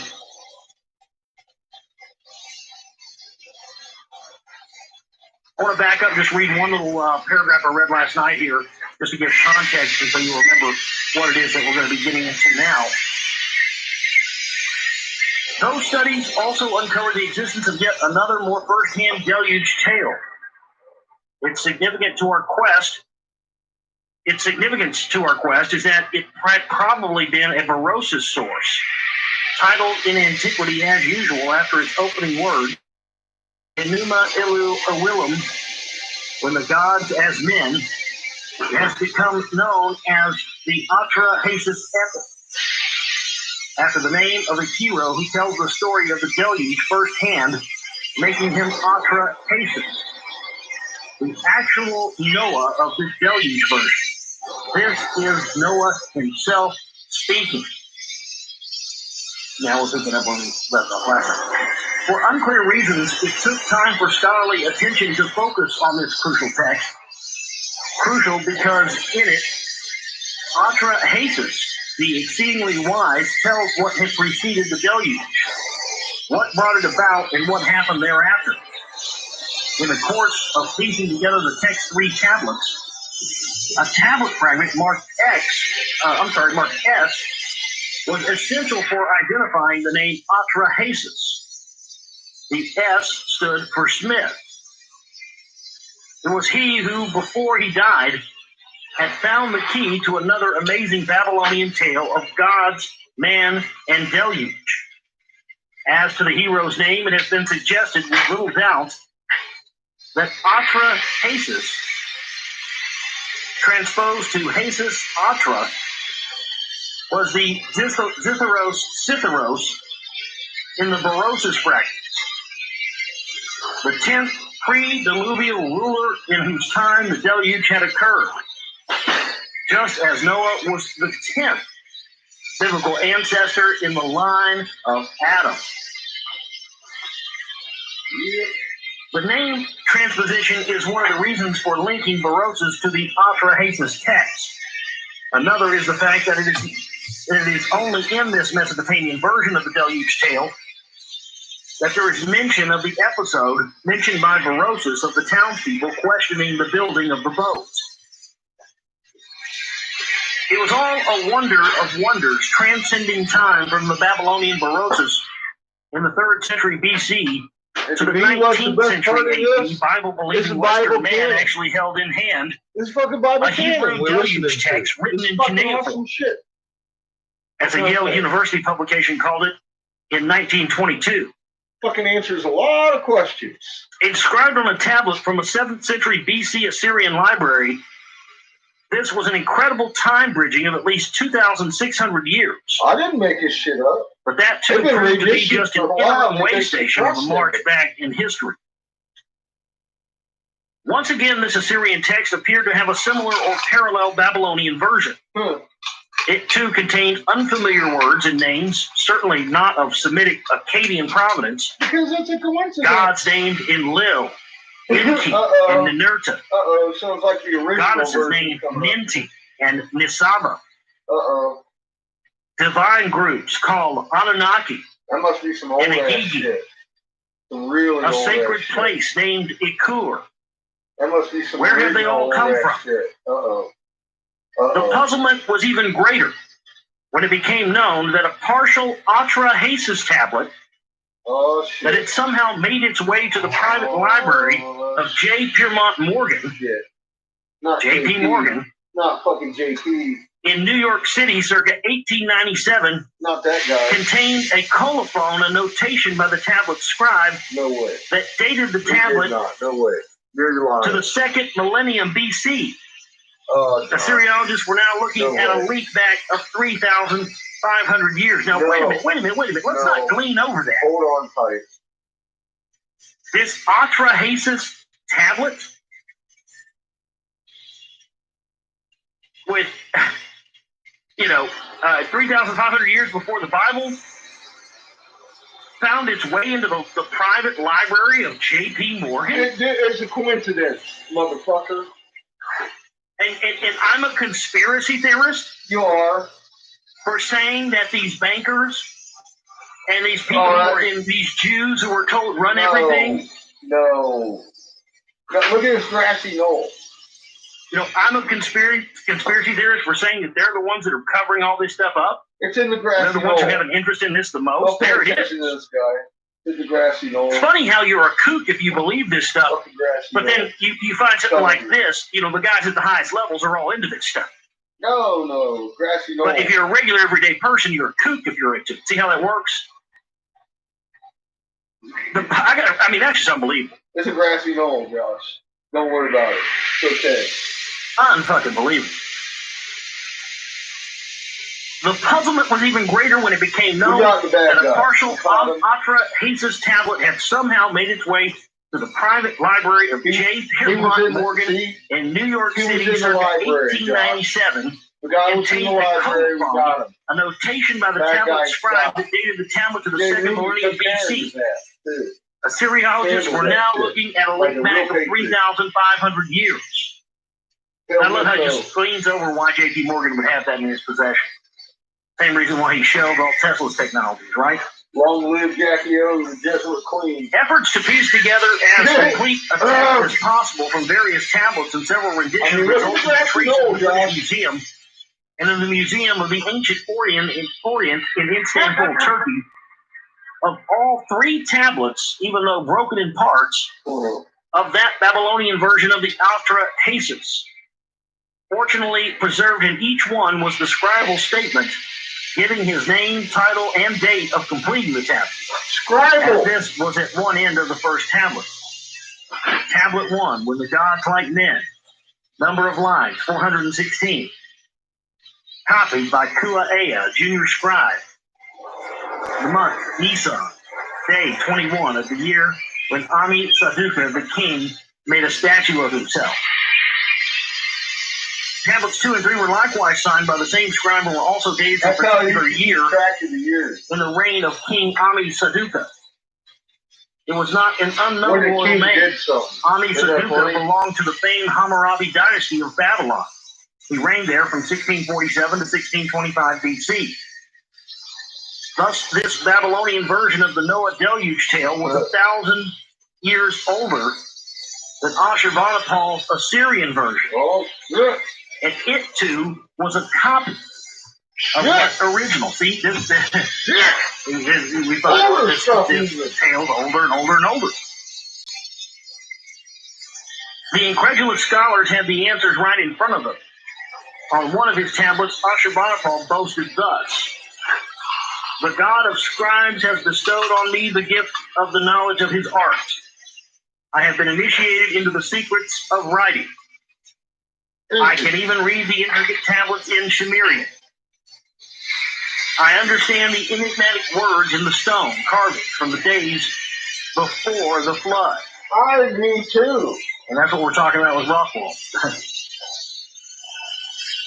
Stone carvings and stone carved from the days before the flood. You know them. Apart from disclosing the existence of a God of scribes, I know how to read them. Here was a confirmation by an independent source centuries before Berosus of the occurrence of the deluge, plus the detail that there had been enigmatic words preserved in stone carvings from the days before the flood. You can read them too. A statement that matches and corroborates the Berosus assertion that the god Kronos revealed to Cytheros that there would be a deluge and ordered him to conceal in Sippar, the city of the god Shamash, every available writing. And then there is the prideful boast in the Ashurbanipal statement that he could, quote, even read the intricate tablets in Sumerian. Sumerian? The puzzled scholars who managed to decipher Babylonian, Assyrian, Old Persian, Sanskrit wondered what Ashurbanipal was talking about. That's the way you do it. The answer, it was realized, had been provided by the Bible all along. You look at it and say, look, there's Ra. There's his fucking shirt. Before, the verses in Genesis, in 10:8 to 12, about the domains of the mighty hero Nimrod, had inspired the decipherers of those ancient languages to name the mother tongue of Babylonian and Assyria, Akkadian, we were really some smart motherfuckers and served as discoverers of a map for the excavating archaeologists. Now, these verses also clarified the Sumerian mystery. He was first to be a hero in the land in the beginning of his kingdom, Babel and Erech and Akkad, in the land of Shinar. Now we're talking about Marduk. Sumir, or more correctly, Shumir, was the biblical Shinar, the very land whose settlers after the deluge attempted to build a tower whose head could reach the heavens. Oh, shit. Don't do that, Marduk. The search for Noah, it became clear, had to go to Shumir, the biblical Shinar, a land that undoubtedly predated the brought back to life capitals of Babylon, Assyria, and Akkad. But which land and where had it been? Over here, over there. So that's the end of chapter 3. Everywhere. Chapter 4 now, we'll start some of this. You just don't see it. Sumir, where civilization began, chapter 4. It ain't my fault you don't see it. I pointed it out. Sumir, it is now known, was the land of a talented and dexterous people in what is now southern Iraq, usually depicted in artful statues and statuettes in a devotional stance.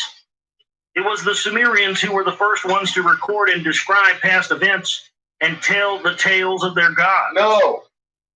It was there in the fertile plain watered by the great Euphrates and Tigris rivers that mankind's first known civilization blossomed. And we was doing some 6,000 years ago, suddenly, unexpectedly, with stunning abruptness, according to all scholars.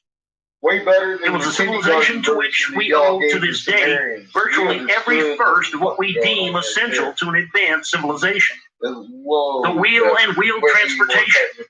The brick that made and still makes possible high-rise buildings, furnaces, and the kiln that are essential to industries from baking to metallurgy, astronomy, and mathematics, cities and urban society, I can prove that shit. Kingship and laws, temples and priesthoods, timekeeping, it must be a calendar, festivals, from beer to culinary recipes, no, 3 in fact, from art to music and musical instruments, and above all, writing and record keeping. It was all first there in Sumir. Can you tell I've had my coffee? I'm in a better mood. We now know thanks to the achievements of archaeology. We now know all that thanks to the achievements of archaeology and the decipherment of ancient languages during the past century and a half. The long and arduous road by which ancient Sumir moved from complete obscurity to an odd appreciation of its grandeur has a number of milestones bearing the names of scholars who made the journey possible. There you go. Some who toiled at the various sites will be mentioned by us. Others who pieced together and classified fragment artifacts during a century and a half of Mesopotamian archaeology are too many to be listed. And then there were the epigraphers, sometimes out in the field, most of the time poring over tablets and crammed museum and university quarters, whose persistent devotion and abilities converted pieces of clay incised with odd canals into legible historical, cultural, and literary treasures. Their work was crucial. For while the usual pattern of archaeological discovery has been to find the remains and then decipher their records, if they had them, how dare the Sumerians' recognition of their language and preceded the discovery of their land. Because I know the truth. Sumir, the common English spelling, rather than Shumir, you'd be like, with an H. Fucking mind blowing. It was not because the language Sumerian preceded its people. On the contrary, it was because the language in its script lingered on after Sumir was gone, just as Latin and its script had outlived the Roman Empire thousands of years later. The phonological recognition of Sumerian began, as we have illustrated, not through the discovery of the Sumerians' own tablets. In other words, through the very use in Akkadian of loan words that were not Akkadian. The naming of gods by the original no Assyrian or Babylonian, of course, by actual statements, the winners of the war, by Ashurbanipal about the existence of earlier writings in Sumerian. His statement was born out of the discovery of tablets that shared the same text in 2 languages. One Akkadian and the other in the mysterious language. Then the next 2 lines were in Akkadian and then in the other. And so on and so on. The scholarly term for such bilingual text is interlinear. It was in 1850 that Edward Hinnix,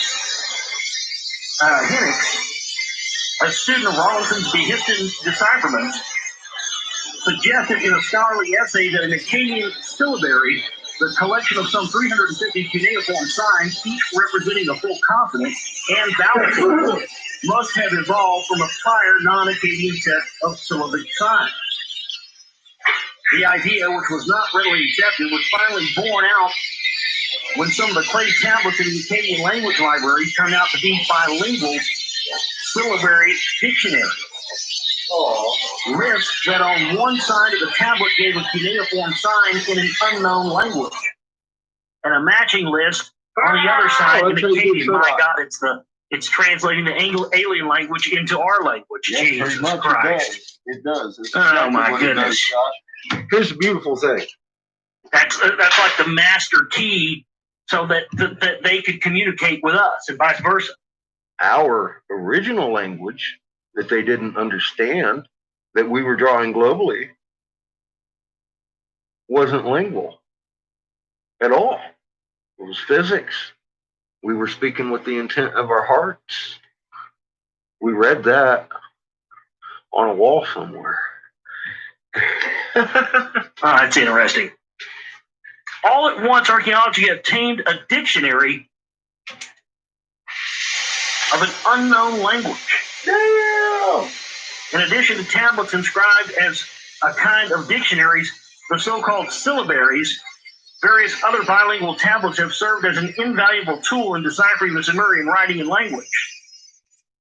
In 1869, Jules Oppert, addressing the French Society of Numismatics and Archaeology, pointed out that the royal title, King of Sumir and Akkad, found on some tablets provided the name of the people who had preceded the Akkadian-speaking Assyrians and Babylonians. They were, he suggested, the Sumerians. The designation has been applied ever since, although to this day, museums and the media prefer to name their exhibits or title their articles and programs Babylonian, or at best, Old Babylonian, rather than the unfamiliar Sumerian. But virtually everything that we consider essential to a developed civilization has been inherited from the Sumerians. Many people still respond with a blank "who?" when they hear the word Sumerian. The interest in Sumir and the Sumerians constituted a chronological as well as a geographical shift. From the 1st and 2nd millennia BC to the 3rd and 4th millennia BC, and from northern and central Mesopotamia to its south. The Sumerians, the ancient settlements lay buried there was indicated not only by the numerous mounds that were scattered over the flat mudlands, mounds that resulted from layers of habitats built upon top of layers called strata of the remains of previous habitats. More intriguing were odd artifacts that local tribesmen dug up out of these mounds, showing them to the occasional European visitor.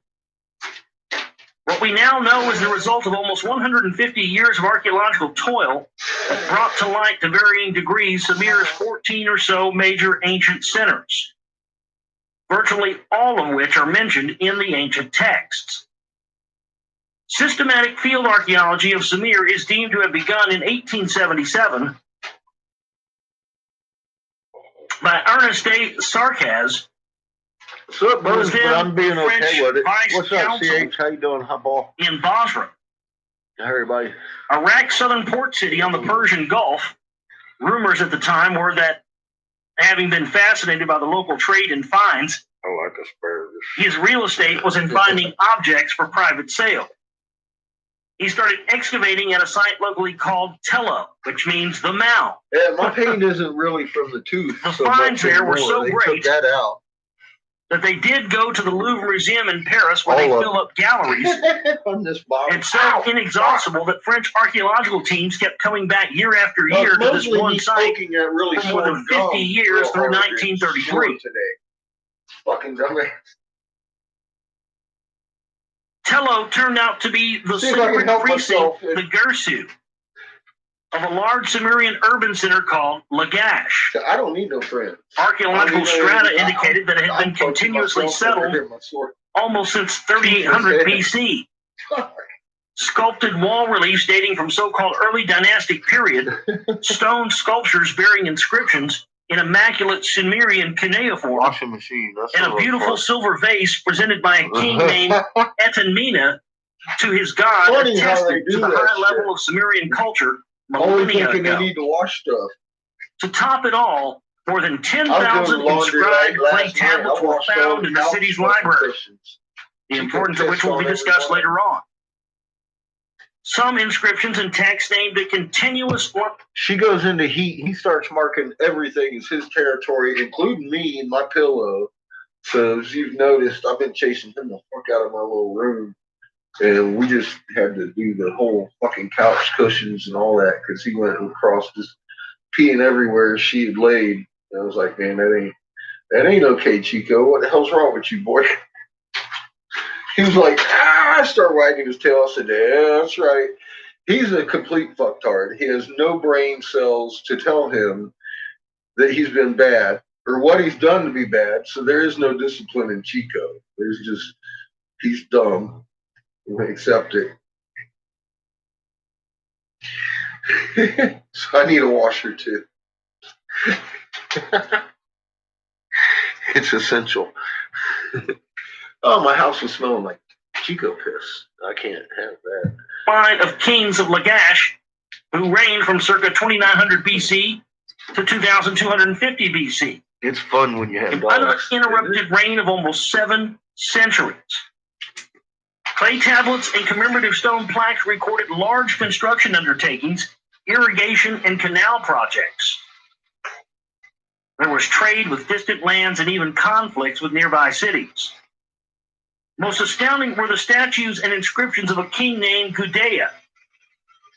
And that's one of the things I want to get to go film is that the Back Creek inscription, the Back Creek stone that was found in a Cherokee gravesite under a giant's head, and it had an inscription in Proto-Canaanite, Proto-Hebrew that said, for Gudea, in which he described the miraculous circumstances leading to the building of a complex temple for the god Ningershu and the god's spouse, Baal. The task detailed later on involved divine instructions given in twilight zone circumstances, astronomical alignments, elaborate architecture, the importation of rare building materials from distant lands. Hello? The importation of rare building materials from distant. My goodness, folks. You know, I hadn't wanted to go there with all this. Uh-oh. I hadn't wanted to try to make this tie into Don't do this it, hockey stuff at all, but my goodness, it's getting harder to ignore, isn't it? No, it's a grassy knoll. Oh, here's a coincidence. Calendrial know-how and precise rituals all taking place some 4,300 years ago. No way. The Lagash discoveries have been summed up by its last French excavator, André Perret, in his book Tello, 1948. He's just a parrot. A few miles northwest of the mounds of Lagash, a mound locally called Tel El Medina He's just a parrot. was located. The French excavators of Lagash peeked at it too, but there was not much to excavate, for the ancient city that had been there was at some time completely destroyed by fire. I said there was nothing to see here. A few finds, however, helped identify that ancient city as Bad Tibiara. No, it's California. The ancient city's Sumerian name, Bad Tibiara, meant the metalworking fort, as other discoveries clarified later. Bad Tibiara was indeed considered to have been a metalworking center. Damn it. A decade after de Sarzeck began excavations at Lagash, a new major archaeological player joined the effort to uncover Sumir. Coincidence in The California. University of Pennsylvania in Philadelphia. It had been known from preceding finds in Mesopotamia that the most important religious center in Sumir was a city called Nippur. In 1887, John Peters, a professor of Hebrew at the university, succeeded in lining up academic support at the university and financial support from individual donors to organize an archaeological expedition to find Nippur. I did, though. The location of Nippur seemed easy to guess. At a geographical center of southern Mesopotamia, a can't-be-missed huge mound rising some 65 feet above the mud plain was called Nifar by the locals. It fitted references to ancient Nippur as the navel of the earth. The University of Pennsylvania's expedition conducted 4 excavations. It was an Audi. They were looking for any. From 1888 to 1900. At first, under the direction of John Peters, then under the leadership of Hermann Hilprecht, a German board of Assyriologists. Nippur, the archaeologists ascertained, had been continuously settled from the 6th millennia BC to about AD 800. The excavations focused at first on the city's south sacred precinct, whose location, as incredible as it may sound, was indicated on a millennia-old city map inscribed on a large clay tablet. No, that's coincidence. There, the remains of a high-rising ziggurat step pyramid in the city's sacred precinct attested its dominance above the city. No, it's coincidence. Called Kur, house which is like a mountain, it was the main temple dedicated to Sumer's leading god Enlil, the lord of the command, and his spouse Ninlil, the lady of the command. Oh no, not the Ninlil. The temple inscription stated included an inner chamber in which the tablets of destinies were kept. According to several texts, the chamber was the heart of the Dur Anki. Oh, I know what the Dur Anki is. Me too, buddy. The Dur Anki is the stargate that they came through. Oh. The bond between heaven and earth. Yes. Bond between heaven and earth. A command center and a control center of the god Enlil that connected earth with the heavens. Yeah, look at Enlil. The expedition finds that Nippur, deemed by some to be of unparalleled importance, included the discovery of nearly 30,000 inscribed clay tablets in a library of what had apparently been a special scribal and science quarter. Yeah, he said one time he ain't got no time for According to the sacred precinct, Hilprecht planned to publish no less than 20 volumes with the tablets' most important texts, many with mythological context. Others dealing with mathematics and astronomy and dating back to the 3rd millennium BC. Among the Nippur inscriptions that were transcribed, translated, and published was a remnant of the original Sumerian tale of the deluge, naming its Noah Desudera. Oh no! The equivalent of the Akkadian Finally. In the Sumerian inscription known by scholars by its reference number, CDS 10673, is the god Enki who reveals to his faithful, That's who that is. Desudera, a secret of the gods. Yeah, that's Noah. That at the instigation of an angry Enlil, the gods decided to destroy the seed of mankind by the deluge. And Sasuda got himself It was about to happen, and Enki, he got a cedar box. Kronos, in the Orosis fragments, instructed Desudera to build the salvaging boat. He said, fuck you. But all the expedition's plans were cut short by the spate of accusations by Peters that Hilprecht was providing misleading provenances for announced fines, and Hilprecht had made a deal with the Turkish Sultan in Constantinople to send most of his fines there rather than to the university in Philadelphia. The fucking Reed in Hut. exchange for the Sultan letting Hilprecht keep some funds as gifts for his private collection. Reed Hut, bitches! The controversy, which divided Philadelphia's highest echelons, Look, here we go. and made headlines in the New York Times, raged from 1907 to 1910. All that. A commission of inquiry formed by the university found that the accusations of professional misconduct against Hilprecht to be unsubstantiated, but in fact, many of the Nippur tablets did end up in Istanbul. Hilprecht's private collection ended up in Jena, Hilprecht's university town in Germany. The University of Pennsylvania, through its archaeological museum, returned to down. Nippur only after World War II in a joint expedition with Chicago's University's Oriental Institute. Crazy that way. The Peters-Hilprecht controversy is still regarded by historians as a major disruption of Near Eastern archaeology. But due to the ever-intervening law of unintended consequences, in the end, it led to one of the greatest advances in Sumeriology, where it provided the first job to a young epigrapher named Samuel N. Kramer, who then became an outstanding Sumerologist. Outstanding. Our series of reading now, we're picking up where we left off last time. The excavations at Lagash and Nippur, requiring continuous archaeological efforts year after year, revealed the existence of major urban centers in Sumer that rivaled in size the Babylonian and Assyrian sites in the north. Even though the ones in Sumer were older by more than 1,000 years, the existence of walled sacred precincts each with a skyscraping ziggurat, indicated a high level of ancient building technology that preceded and served as a model for the Babylonians and Assyrians. The ziggurats, literally, that which rises high, Don't mention the rose in several steps, usually 7, Don't talk about them. to heights that could reach 90 meters. Don't talk about what the pre-dynastics. They were built out of 2 kinds of mud bricks, sun-dried for high-rise cores, and kiln-burned for extra strength for stairways, exteriors, and overhangs. The size, shape, and curvature of the bricks varied to fit their function, and they were held together with bitumen as mortar. Modern laboratory tests show that kiln-burned mud bricks are 5-fold stronger than sun-dried ones. The discovery of ziggurats literally confirmed the biblical statement in Genesis 11:1-4 regarding the construction methods of settlers in Shinar after the deluge. And the whole earth was of one language and of one kind of words. And it came to pass as they journeyed from the east that they found a plain in the land of Shinar, and they settled there. And they said unto each other, Come, let us make bricks and burn them thoroughly, and the brick served them for stone, and bitumen served them for mortar.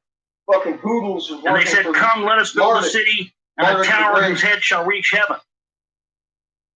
In lands like Canaan, where stones were used for building and lime is still used as mortar, the reference to bricks and brick-making technology and to bitumen seeps out of the ground, which seeps out of the ground in southern Mesopotamia, represent a remarkably detailed and amazing knowledge of past events in a stoneless land like Sumer. Uncovering ancient Sumer, the archaeologists' spades were corroborating the Bible. And you know what's remarkably detailed? The magnet signatures and Giza. See, and that's where that agenda comes in. Pre-dynasty. That's what all this means to some of these people. They got a grassy knoll all around that. And we talk about pre-dynasty, it's like, yeah, we ain't sure corroborating the Bible. They were doing stuff. A lot of this information goes well beyond anything that's in the Bible. That's my knuckles I was dragging. I'm not saying that it isn't relevant. I'm just saying that to try and use that, just as I was talking about earlier with these Nephilim mound guys, the rock wall thing. You know, I mean, I've seen that over and over again. There are all kinds of people who want to use information to fit their own agenda, be it science or religion or anything else. With me, I'm the only real, honestly, independent researcher. I don't have an axe to grind either way on this. I'm not trying to prove science wrong or religion wrong or science right, religion wrong or right or anything else. Imagine me when I proved omnipresence. I mean, I was like, trying to bring something to light. There you go. That deserves attention and could really answer a lot of the deep questions we have about humanity as a whole. And also to change the scientific belief on this structure and to get some real investigation going on into it. And some real conservation and preservation of it. And more investigations.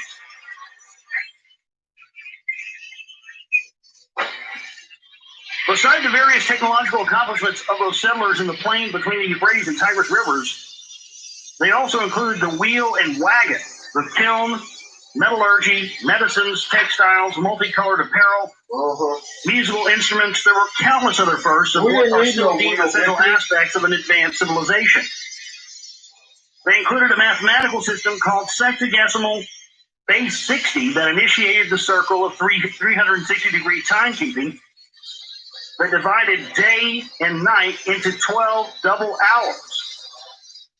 A lunisolar calendar of 12 months properly intercalcated with a 13th leap month, geometry, measurement units of distance, weight, and capacity, and advanced astronomy with planetary, star, constellation, and zodiacal knowledge, codes and courts of law, irrigation systems, transportation networks, and custom stations, dance and music, and musical notes, even taxes,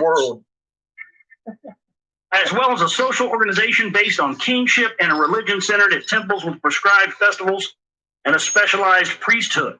Imagine that shit. Additionally, the existence of scribal schools in temple and royal libraries indicated astounding levels of intellectual and literary achievements. We got scribbles. The Sumerologist Samuel Noah Kramer, everywhere, in his trailblazing book History Begins at Sumer, describes 27 of those firsts, including the first legal precedent, the first moral ideals, the first historian, the first love song, the first job, and so on. All culled from Sumerian inscribed clay tablets. Actual archaeological finds of artifacts and pictorial depictions enhance and affirm that extensive textual record. The realization in Europe and America of all of that served to increase the pace of uncovering Sumer, and the more archaeologists dug, the more they found themselves facing earlier and earlier times. Earlier and earlier. A site called Pismaya was excavated by an expedition of the University of Chicago. It was an ancient Sumerian city called Ada. Remains of the temple and palaces were found there, with objects bearing votive inscriptions, some identified as king of Ada named Lugal Dalu, who reigned there in circa 2400 BC. At mounds grouped around the locally named Tel Uamir, French archaeologists uncovered the ancient Sumerian city of Kish. Oh, man. With the remains of two ziggurats, see, now they were built of unusual convex bricks. They're just uncovering. A tablet inscribed in early Sumerian script identified the temple as dedicated to the god Ninurta, Enlil's warrior son. No way. Not that guy. The earliest ruins dated to the very early dynastic period, including a palace of monumental size. The building was columned a rarity in Sumer. Oh, the building was columned, which was a rarity in Sumer. Oh, gotcha. Like Roman-style columns. Yeah, imagine that.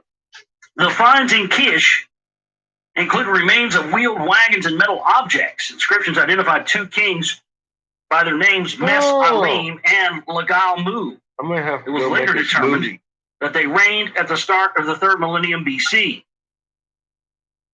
Excavations at Kish were resumed after World War I by Chicago's Field Museum of Natural History and Oxford's Ashmolean Museum. I'll live with it. Among their finds were some of the earliest examples of cylinder seal impressions. In 2004, the Field Museum launched a project to unify digitally on computers the more than 100,000 Kish artifacts that have been dispersed between Chicago, London, and Baghdad. It's a little sore. In the 1880s, a site called Abu Haba drew the attention of L.W. King of the British Museum. I sure as hell ain't trying to hurt myself. Interesting tablets dug up at the site by local plunderers I'm okay with that. offered for sale. A colleague, Theophilus I won't know Pinchas, if I'm hurting myself. correctly identified the city as ancient Sippar, So the very city of the god Shamash, mentioned by Berosus in the story of the flood. My lips are numb. The site was briefly excavated by Layard's assistant Hormuz Rassam. One of the best known finds there It's is a the pretty large good stone one. tablet depicting none other than the god Shamash sitting on his canopied throne. The accompanying inscriptions identified the king being presented to the god Apla Idin, Well, who in the 9th century BC refurbished the Shamash temple in Sippar. no. The city's twin mounds were more thoroughly excavated in the 1890s by a joint expedition of the Deutsche Orient, Gesellschaft, and Ottoman I'm having too much fun. Boy, My kills. Oh, my eye hurts. My kill is about 3/4 full already. Gesellschaft, Ottoman Antiquity Service, like the Ottoman Empire. And I'm okay. It's just my eye and forehead and this over here hurts. They not only discovered undisturbed hordes of textual tablets every time I blow my brain back Berlin here. and Constantinople, but also some of the tablets' oldest and oddest libraries. I love what I do. The tablets were kept in pigeonhole compartments cut into the mud brick walls. Well, I don't know if I told you guys when I went last week. Fucker, how you doing? The first round down to Lake Buchanan and whatnot. Hi, Kristen.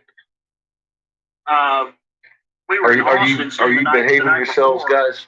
We went to this restaurant and there was a half-price books next to it, so we went in there to check it out.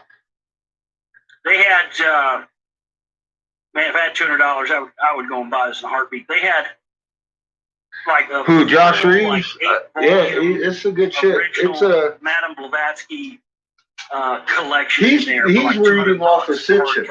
Sitchin is one of these. There's no telling how much that's worth. What experts that don't really want you looking at. That's the film I plan on making down the road. Is a film on Blavatsky.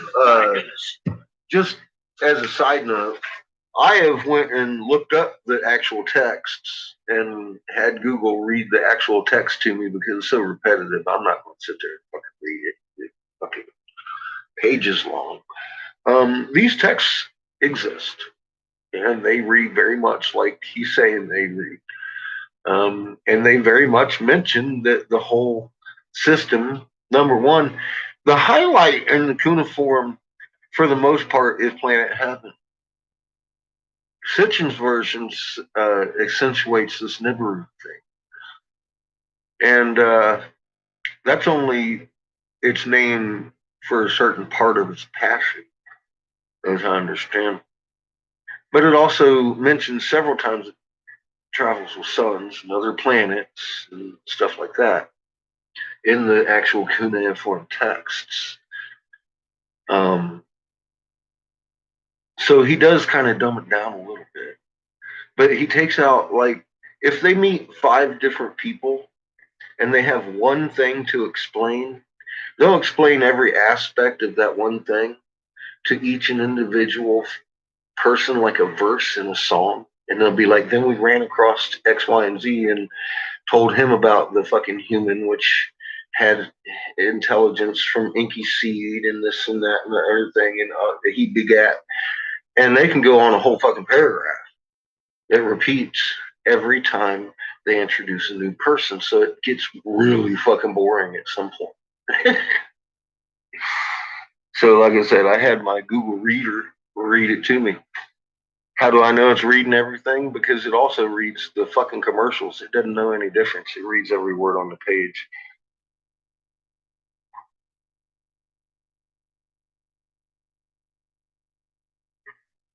Oh, shit. I'm not going to throw my smoothie on anybody except down my hatch.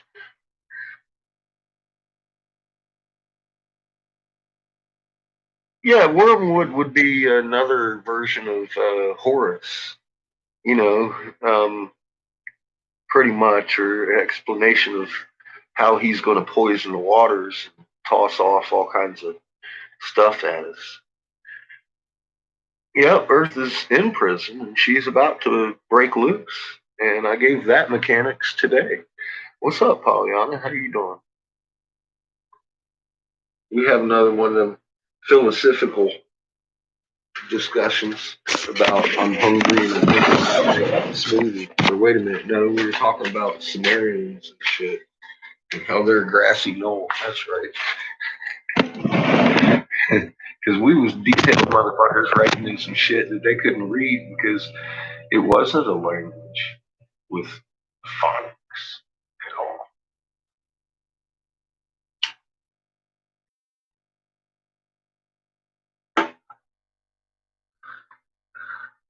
Nice.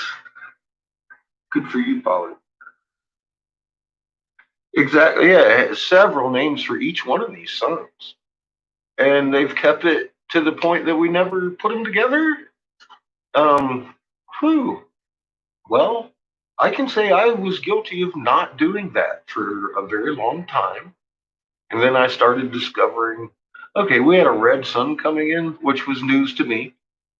And then accidentally, I came across this fucking sun that was really weird because it was showing up at night only. I'm all like, why is that crazy glow there? And that crazy glow started putting out a magnetosphere. And I was like, oh, that's why. And then we followed the magnetosphere, not necessarily the glow, for 3.5 years. And it got bigger, brighter, and more evident. And I was like, look at that, it looks broken. Well, so does Roz Tunic, doesn't it?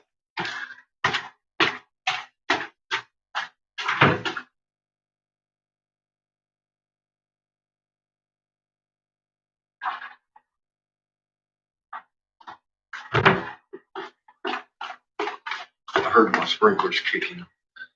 I had to turn them off.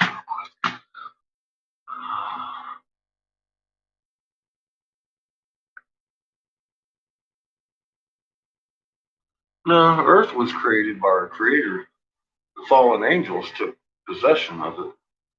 And God's coming back to give back. John.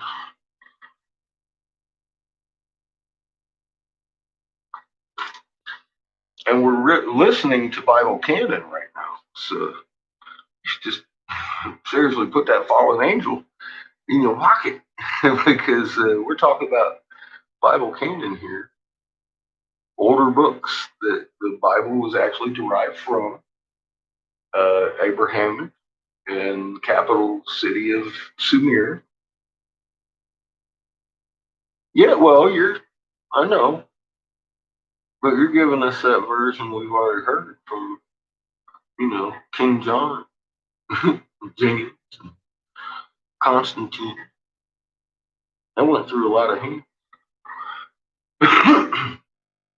Yeah, these fallen angels are basically the Anunnaki. They didn't really fall; they came here from a planet called Heaven, and its atmosphere is broken because they lost their symbiotic relationship to it before they came here, and they've spread their division, their false godism everywhere. And I do mean everywhere, each and every what you call it, culture across the globe.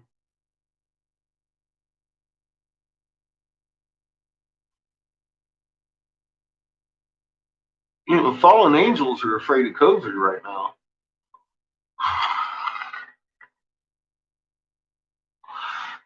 They're terrified. They're making you wear a mask.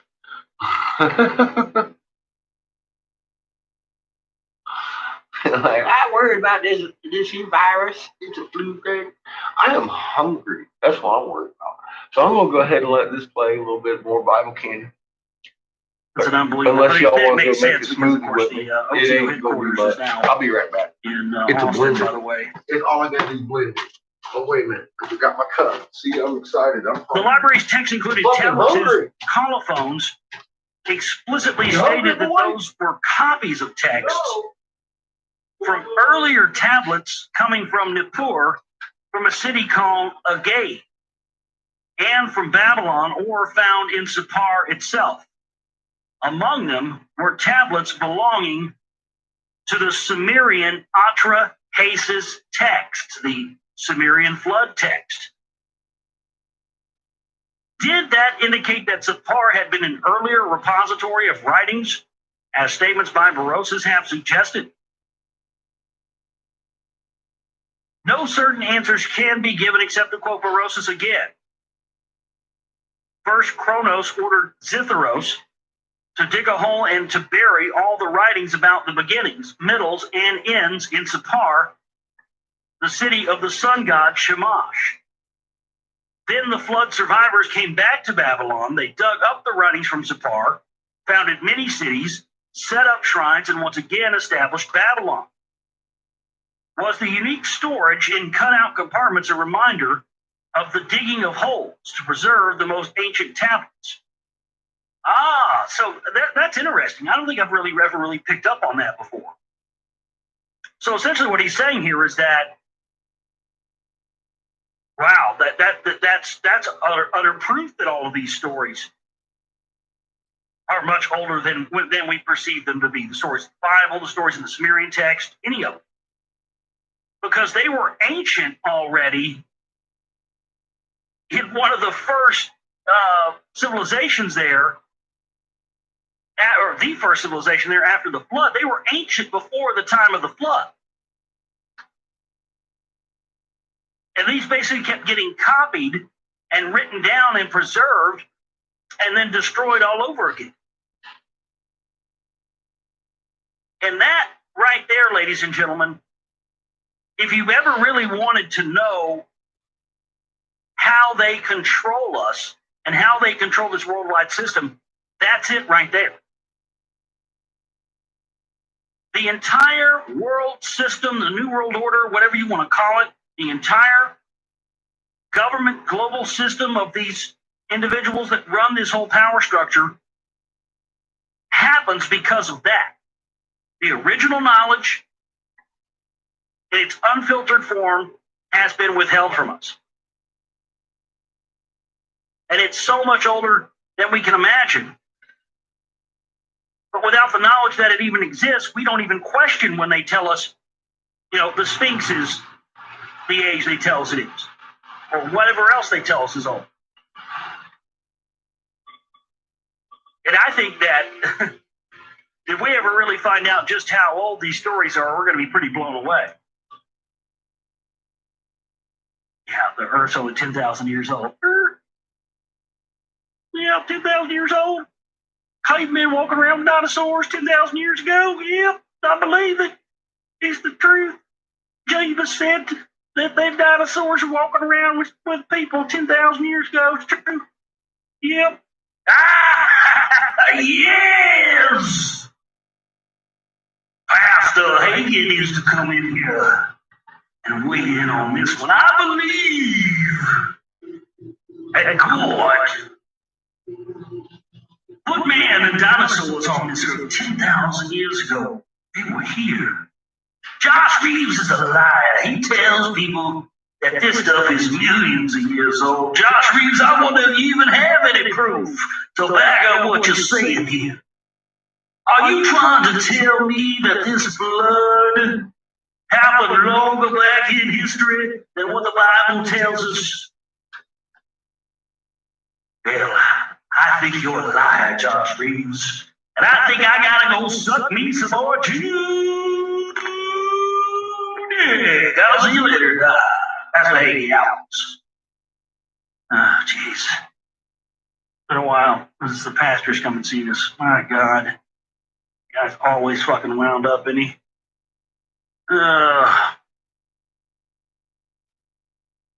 Did that indicate that Zipar had been an early repository of the writings? Was the unique storage and cutout compartments a reminder of the digging of the holes? At Zipar, the tale of the deluge began to assume physical reality, but it was only the beginning. In the decade preceding World War I, German archaeologists under the auspices of the Deutsche Orient Gesellschaft began excavating at a site locally named Farah. It was an important Sumerian city called Shipparak, which had been settled well before 3000 BC. Among its interesting features were buildings that were without a doubt public facilities, some serving as schools with built-in mud brick benches. There were plenty of inscribed tablets whose contents threw light on daily life, the administration of laws, and the private ownership of houses and fields. Tablets that mirrored urban life 5,000 years ago.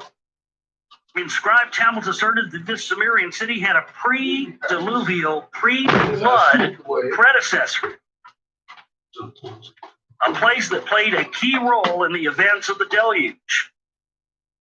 The discoveries there stood out by their unusual hoard of cylinder seals or their impressions, a unique Sumerian invention that, as the cuneiform script was in time adopted throughout the ancient lands, these were cylinders, mostly an inch or two in length, that were cut from a stone, often semi-precious stones, into which the artisan engraved a drawing with or without accompanying writing. The trick was to engrave it all in reverse as a negative, so that it was rolled out on wet clay. The image was impressed as a positive. Right up, won't it? An early rotary press invention, if you will. These cylindrical works of art are called seals because that was their purpose. The seal's owner impressed it on a lump of wet clay that sealed a container of oil or wine, or a clay envelope to seal a clay letter inside. Some seal impressions had already been found in Lagash, bearing the name of their owner, but the ones in Farah Shipparak exceeded 1,300 in number, and in some cases were from the earliest time. But no less an amazing aspect of uncovering Shipparak was its very finding. For according to tablet 11 of the Akkadian version of the Epic of Gilgamesh, Shiruppak was the hometown of Utnapishtim, the Noah of the deluge. Oh, shit. It was there that the god Enki revealed to punish him the secret of the coming deluge that instructed him to build the salvage boat. He revealed it to the Man of Shuppak, son of Ubar Tutu, tear down the house, build a ship, give up possessions, seek thou life, forswear belongings, keep soul alive. Aboard ship, take thou the seed of all living things. Seed. That ship thou shalt build, its dimensions shall be to measure. The seed. Enki, it will be recalled, was reported to have been the revealer of the god's secret decision, also in the Sumerian text mentioned earlier. That Enki. The discoveries of and at Shuppak, together with those at Sippar, transformed the deluge tale from legend and myth to a physical reality. In Divine Encounters, I have concluded, based on ancient data and modern scientific discoveries, that the deluge was a colossal tidal wave caused by the slippage of the eastern Antarctic ice sheet off of that continent. Imagine that. World War I interrupted those and other archaeological explorations in the Near East, which was part of the Ottoman Empire until its dismemberment after the war.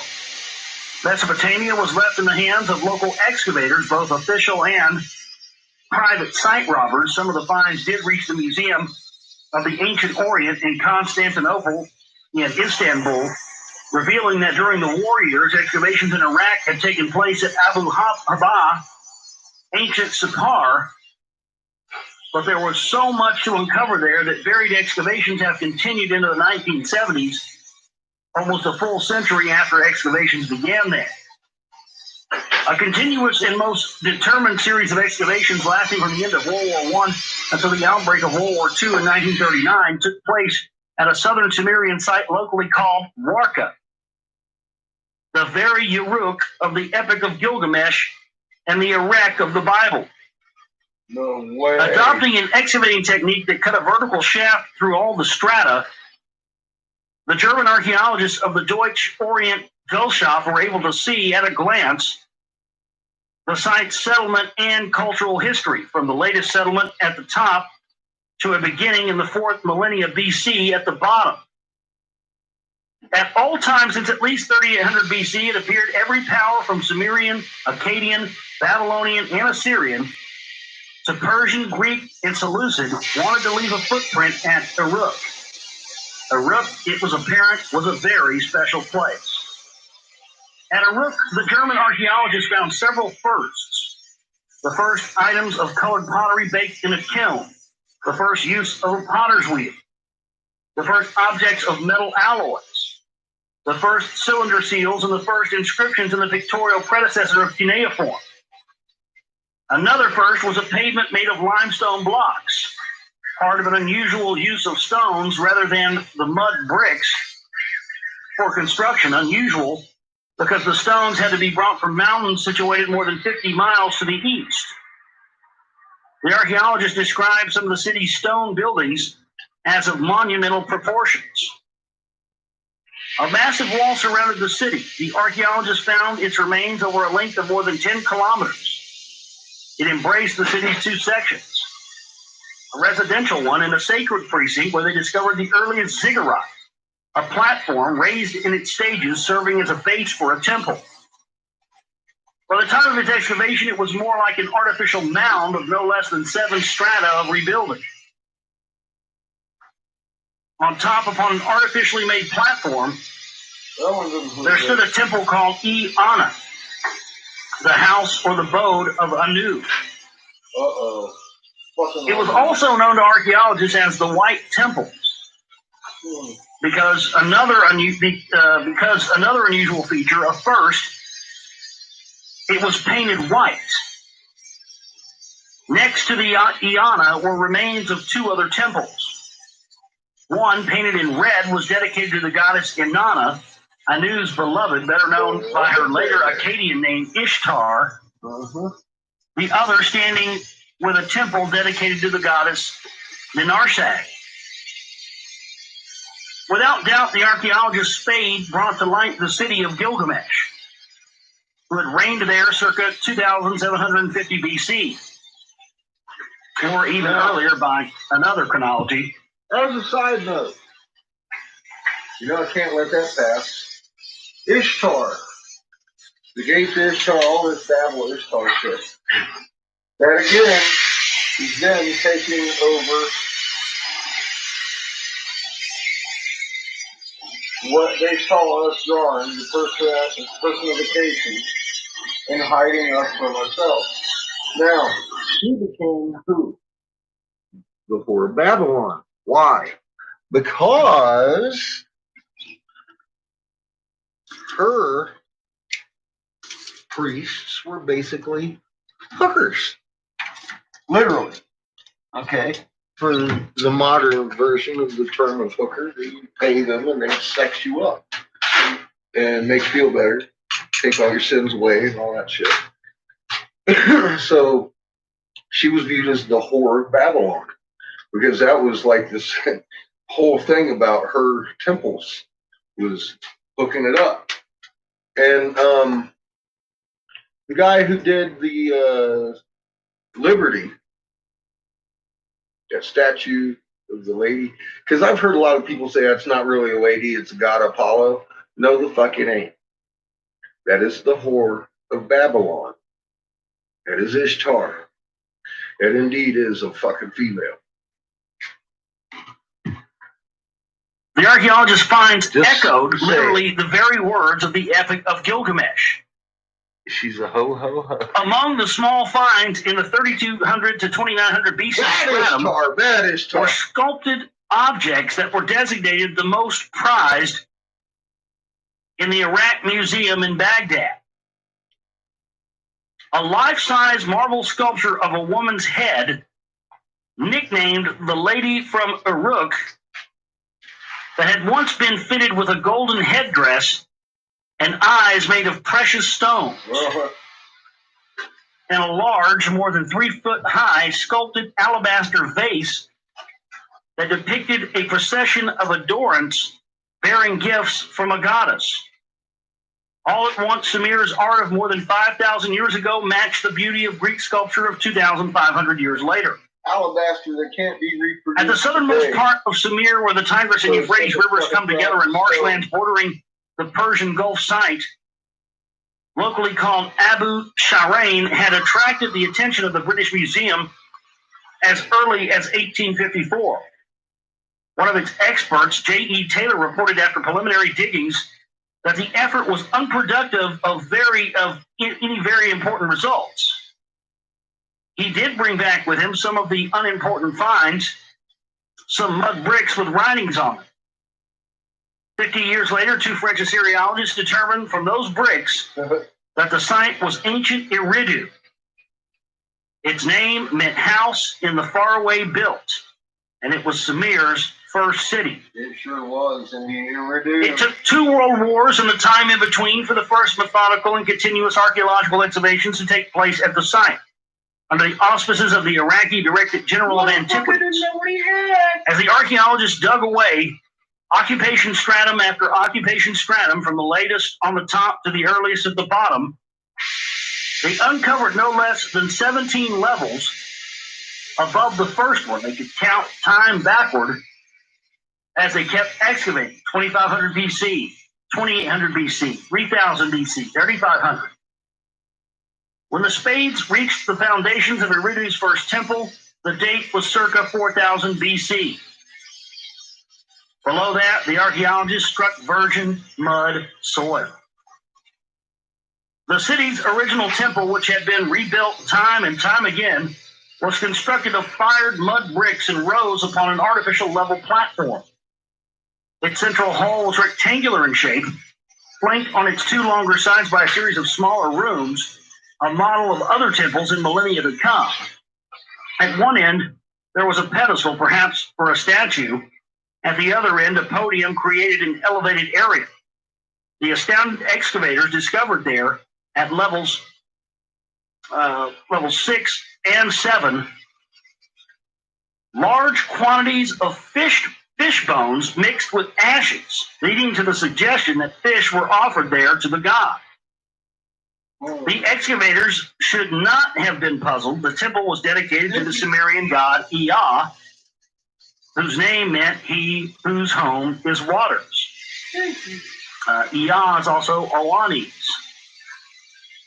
It was he, as his autobiography and many other texts make clear, who had waded ashore from the Persian Gulf at the head of 50 Anunnaki spacemen who had come to Earth from their planet. Customarily depicted with outpouring streams of water, it was he who was the legendary Oannes. In time, as explained in the preamble of the Atrahasis epic, Ea was granted the epithet Enki, Lord of the Earth. And it was he who had alerted Upanisham Desidera of the coming deluge, instructed him to build the waterproof boat and be saved. He did. I heard him. Though wholly unintended, the unearthing of Eridu opened the way to archaeological confirmation of one of Sumer's most basic myths. I heard him The coming of the Anunnaki to Earth and the establishment of them, of cities of the gods in pre-diluvial times. It was in 1914 that one of the early Sumerologists, Arno Pobel, made known the astounding contents of a tablet kept in Fragments Box Catalog CBS 10673 in the collection of the Philadelphia University Museum. Less than half preserved, the remainder of the original Sumerian deluge record provides on the obverse side the bottom part of the first 3 columns of text, and turned over it retains on the reverse the upper part of columns 3 through 4. The extant lines in the latter section relate how Zisudara had been forewarned by the god Enki about the deluge and the boat he was instructed to build, how the deluge had raged for 7 days and 7 nights, and how the gods led by Enlil granted Zisudara life like a god. He didn't tell no. Thus his name, he of prolonged life days. The averse columns of 1 through 4, however, or 1 through 3, however, considerably expand the tale. The text describes the circumstances of the deluge and the events that preceded it. Indeed, the text harkens back to a time when the Anunnaki had come to Earth and settled in the Eden, a tale that had led some to call this text the Eridu Genesis. It was in those early days when the Anunnaki brought kingship down from the heaven. The text asserts that the 5 cities of the gods were founded. The disclosure that sometime after they had arrived on Earth, but long before the deluge, the Anunnaki established 5 settlements is a major revelation. That the cities' names and names of their god rulers are stated is quite astounding. No way. But what is even more amazing about this list of cities of the gods is that 4 of their sites have been found and excavated by modern archaeologists. With the exception of Larak, whose remains have not been identified through its approximate location, has been ascertained, Eridu, Bad Tibiara, Sipar, and Chuparak have been found. Thus, as Sumer, its cities and its civilization have been brought back to light, not only the deluge, but events and places from before the deluge emerged as historical reality. Since the Mesopotamian texts assert that deluge devastated the earth and all upon it, one may well ask how those cities were still extant after the deluge. For the answer, provided by the same Mesopotamian texts, we have to pull away the curtains of time and obscurity and reveal the full story of the Anunnaki, those who from heaven to earth came. Yeah. As before, it will be the story of the ancient texts themselves that will tell the story. The title and the text itself tells a story. Just like you said, I mean, from heaven, the planet heaven, they actually called the planet heaven. Anu, their king, rules over where? Planet fucking heaven. Anu handed down priesthoods and kingships from which planet? Heaven. You know why they call Neberu and they have Sitchin talking about Nibiru so much? Because they don't want you to think about near the ruins of heaven the erstwhile Assyrian as a capital, Nineveh, which is now in the Kurdish part of northern Iraq. Alexander's victory there enabled him to recross the Tigris River without need to cross the wide Euphrates. An open plain led to Babylon. Rejecting a third peace offer from Darius, Alexander marched on to Babylon. He reached the renowned city in the autumn of 331 BC and rode in through its magnificent Ishtar Gate. Ishtar! Get him, Alexander. The Babylonian noblemen and priests welcomed Alexander, delighted to get out of the sway of the Persians who had defiled and demolished Marduk's great temple. The temple was a great ziggurat, step pyramid, at the center of Babylon's sacred precinct. Rising in 7 precise astronomically defined stages, wisely Alexander let it be known ahead of time that he is coming to pay homage to Babylon's national god Marduk and to restore Marduk's defiled temple. It had been a tradition for new Babylonian kings to seek legitimacy by having the deity bless them by grasping their extended hands. But this Alexander could not attain, for he found the god lying dead in a golden coffin, his body immersed in special oils for preservation. Not the troublemaker himself. Though surely aware that Marduk had been dead, the sight must have shocked Alexander. Here lay dead not a mortal, and not just his rumored father, but a god, one of the venerated immortals. What chance did he, Alexander, a demigod at best, have to avoid death? Zero! As if determined to defy the odds, Alexander enlisted thousands of workmen to restore the Assyrian. Scarce resources on the task, and as he left to continue his conquest, he made it clear that he had decided to make Babylon the capital of his new empire.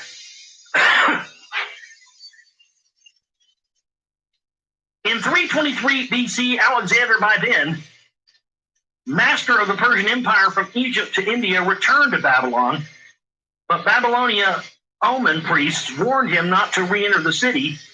Don't do it, Alex. For he would die if he did. Go die, bitch. See? Bad omens which occurred soon after Alexander's first stay in Babylon continued although Alexander held off entering the city proper at this time. He soon fell ill, seized with high fever. He asked his officers to keep vigil on his behalf inside the Assyrian. By the morning of what we now know as the date of June 10th, 323 BC, He died. Alexander was dead, attaining immortality not physically, but by being remembered ever since. The tale of Alexander the Great's birth, life, and death has been the subject of books, studies, movies, college courses, and whatever else for generations. Modern scholars do not doubt the existence of Alexander the Great, but have written endlessly about him and his times, ascertaining every detail thereof. They know that the great Greek philosopher Aristotle was Alexander's teacher and mentor, have established Alexander's route, analyzed the strategy of every battle, recorded the names of his generals. But that respected scholars engage in that without an ounce of shame is amazing. For while they described every aspect and twist in the Macedonian court and its intrigues, they laugh off the part that triggered it all. That of the belief in that court, by Alexander himself, by learned people in Greece, that a god could father a son by a female mortal. The disdain for myth extends to the wider subject of Greek art.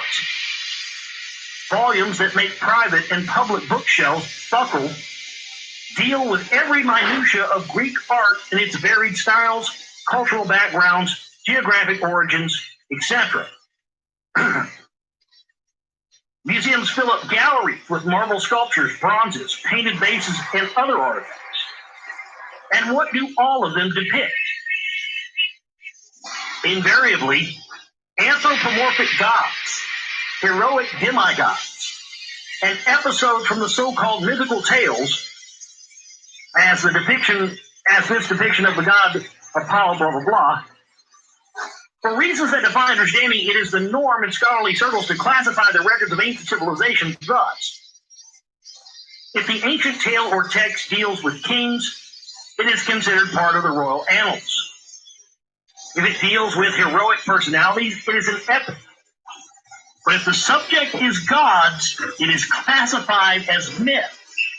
For who in his right scientific mind would believe, as the ancient Greeks or Egyptians or Babylonians did, that the gods were actual beings, omnipotent, sky-roaming, engaged in battles, scheming trials and tribulations for heroes, and even fathering those heroes by having sex with human females. No way. Fuck. So it is ironic that the saga of Alexander the Great is treated as historical fact, although his birth, oracular visits, itineraries, moreover, especially from Alexander's viewpoint, Dionysus attained the status of a god, although he was in reality a demigod. The son of Zeus, who disguised as a man, had seduced a princess named Selene. It was, in essence, an earlier occurrence akin to Alexander's, a god in disguise fathering a son by a royal human female. And if Dionysus could be deified and become one of the immortals, why not Alexander? Fuck Alexander.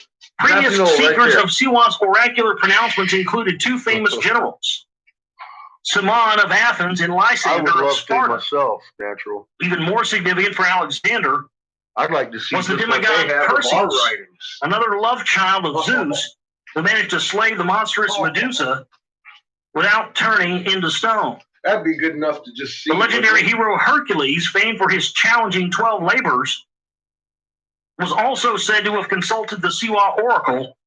Not surprisingly, he too was a demigod, son of Zeus, who had impregnated the wise and beautiful Alcmena, having disguised himself as her husband, the king of an island. The precedents clearly fitted Alexander's own quest. And so it was that instead of pursuing the Persian king and the disarrayed army, damn good smoothie, Alexander set his course southward, leaving behind some troops to garrison conquered territory. He marched along the Mediterranean Sea's coastal region. Everybody's looking for. It's already established. Except for the Phoenician stronghold of Tyre, whose navy participated in the war as Persia's allies. More like the Greeks' advance was hardly resisted. Alexander, by and large, was welcomed as a liberator from a detested Persian rule. In Egypt, the Persian garrison surrendered without a fight, and Alexander was given more than a liberator's welcome by the Egyptians themselves. In Memphis, the capital, the Egyptian priests were already ready to accept Alexander's rumored divine parentage by the Egyptian god Ammon, and they suggested that Alexander travel to Thebes in Upper Egypt, the site of ancient Egypt's immense temple of Ammon, to pay homage to the god and to be crowned a pharaoh. But Alexander insisted on fulfilling the directive of the Delphi oracle and embarked on the dangerous 3-week desert trek to Siwa. He needed to hear the verdict about his immortality. What had transpired at Siwa during the strictly private oracular session, no one really knows. One version is that when it was over, Alexander said to his companions that he received the answer that his heart desired, and that he had learned the secrets to things that he would have not known otherwise. Another version reported that his divine parentage, though not a physical immortality, was confirmed, leading Alexander to henceforth pay his troops with silver coins bearing his image with horns, in the likeness of the horned god Ammon. A third version, supported by what Alexander did thereafter, is that he was instructed to seek out a certain mountain with subterranean passageways in the Sinai Peninsula for angelic encounters, and then proceeded to Babylon to the temple of the Babylonian god Marduk. The latter instruction probably stemmed from one of the secret things that Alexander had learned in Siwa, that Ammon was an epithet, meaning the unseen, that had been applied in Egypt to the great god Ra since about 2160 BC. when he left Egypt to seek the dominion over the whole earth, his full Egyptian name was Ra-Amen, or Amen-Ra, the unseen Ra. In my previous books, I have shown that Ra-Amen established his new headquarters in Babylon in Mesopotamia, where he was known as Marduk, son of the olden god whom the Egyptians called Ptah, and the Mesopotamian. The secret presumably revealed to Alexander was that his true father, the unseen god in Egypt, was the god Marduk in Babylon. Within weeks of learning all that, Alexander set out for a distant Babylon. He did. As summer began in 331 BC, Alexander reassembled a large army and marched toward the Euphrates River, on whose banks south of the midstream Babylon was situated. The Persians, still led by Darius, also assembled a great cavalry and chariot force and awaited Alexander, expecting him to take the traditional route southward along the Euphrates River. In a great outflanking maneuver, Alexander swerved instead eastward for the Tigris River, outflanking the Persians and reaching Mesopotamia and what had historically been Assyria. Learning of Alexander's strategy, Darius rushed troops to the northeast. The two armies met on the eastern side of the Tigris River at a place called Guacamole. That's really what it says. Dipping you. Well, how about that? So that yummy stuff originated out of Mesopotamia, not Spain or Mexico, huh? A place called Guacamole. Okay. Down to the 13th dynasty of Egypt. Was actually the secret. He knocked up Queen Olympias. Oh, that's fucking righteous. So here you go. I mean, we just now started chapter 1 already. Some pouring's going on, baby. Uh-oh. These motherfuckers can't keep it in their pants. Where are we?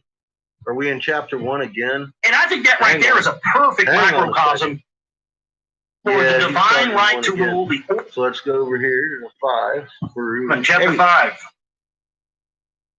Cities, urban centers of population are a hallmark of advanced civilization.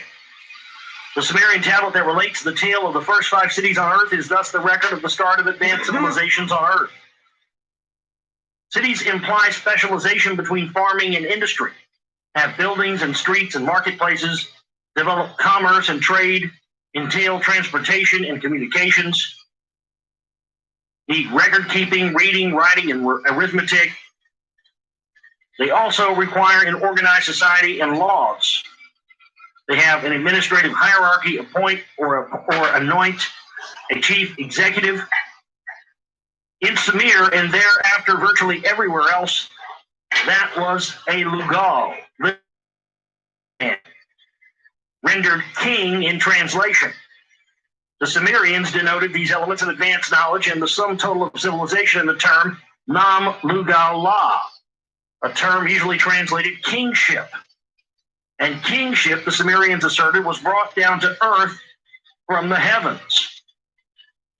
Held to be a divine institution, kingship required that the king, to be legitimate, had to be chosen or actually anointed by the gods.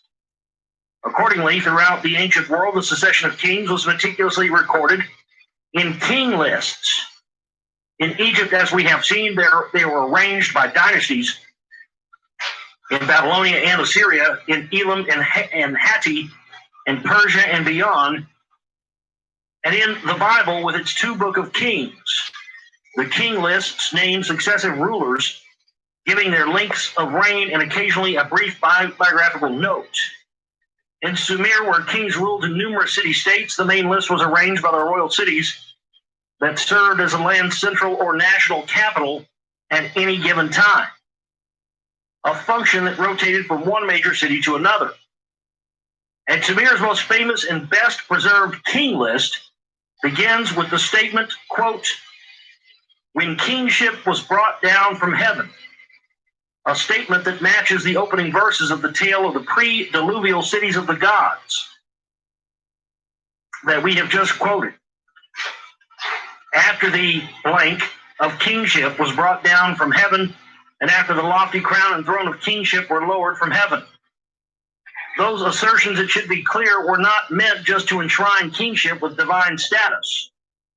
A fundamental tenet of Sumerian history and teachings was that kingship was actually, and not just figuratively, brought down to earth from the heavens. That the Anunnaki, those who from earth to heaven, from heaven to earth came, actually began their civilized presence on earth in 5 settlements, as stated in tablet CBS 10673. Though the name of the god who made the grants is missing in that tablet, one can say with certainty that it was Enlil who followed Enki in coming to earth, a detail recognized by the statement that the first of these cities, Eridu, to the leader Nu Dimid, who was also Ea or Enki, was given. Furthermore, each one of the others who were granted a city, Nu Gig, the moon god, Nanar Sin, Hablasog, who is also Ninurta, Utu, who was Shamash, and Sud, the medic, Ninma, was not just a high-ranking member of the Sumerian pantheon, but was related to Enlil. It was after Enlil's arrival that Enki's initial outpost, Eridu, was expanded to 5, then 8 full-fledged settlements. The connection between those first of cities of the gods and the bringing down of civilization to earth from the heavens is restated in several other Sumerian documents dealing with pre-diluvial events. 2 of the key documents can be seen by anyone who visits the Ashmolean Museum of Art and Archaeology in Oxford, England, a museum that traces its beginning to the donation in 1683 by Elias Ashmole of 12 cartloads of antiquarian collectibles that the official history of the museum describes as a Noah's Ark of rarities. The original collection diversified and grew over the centuries to become an official institution of the University of Oxford. Throngs do not wait in line to enter it. It has no Mona Lisa to attract multitudes or movie makers, but among the objects that it houses are 2 priceless archaeological finds of utmost importance to the history of mankind and our planet, and both record the deluge, alias Noah's flood, cataloged as WB62 and WB444 by Stephen Langdon in Oxford editions of Cuneiform Text, 1923. No, Warner Brothers. The 2 clay Sumerian artifacts belong to the private collection that Herbert Weld Blundell, an English journalist, explorer, and archaeologist, donated to the museum in 1923. WB444 is the better known of the 2, while WB62 looks like the usual kind of clay tablet. WB444 is a rare, remarkable, and beautiful 4-sided prism of baked clay. Known as the Sumerian King List, it details how Sumer's capital was first in the city of Kish, then moved to Uruk and to Ur, and then changed to Awan, returned to Kish, transferred to Hamazi, returned to Uruk, and then to Ur, and so on, ending in the city called Isin. The last entry dates the document to a king named Utu Hagal, who reigned in Uruk circa 2120 BC, more than 4,100 years ago. But those kings, the prism text clearly states, began to reign only after the deluge, when kingship was lowered again from heaven. The initial portion of the prism lists kings in 5 pre-diluvial cities of the gods, assigning to each ruler lengths of reign that baffle scholars. This is what it says. What's new? Scholars are always Nam-Lugal, when kingship from heaven was lowered. Irida ki Nam-Lugal-la, in Eridu was kingship. Irida ki Alum Lim Lugal, in Eridu Alum was king. MU 28,800 IA, I like 28,800 years ago he reigned. Algar, 36,000 years reigned. Lugal, 2 kings. It's 64,800 years reigned. I mean, this is all pre-flood. Mm-hmm. So we're talking about hundreds of thousands of years of reign of these gods before the Great Deluge. Mm-hmm. And this is becoming clearer and clearer to me what this whole rock wall thing is. This is one of the cities that was reigned over before the flood happened. And continued in translation only, Eridu was dropped, kingship to Bad Tibiara was carried. In Bad Tibiara, Inme Inlu Ana reigned 43,200 years. Inme Engal Ana reigned 28,800 years. Dumuzi, a shepherd, reigned 36,000 years. 3 kings reigned a total of 108,000 years. Bad Tibiara was dropped. Kingship to Larak was carried. And Larak in Sapanzi Ana reigned 28,800 years. 1 king reigned its 28,800 years.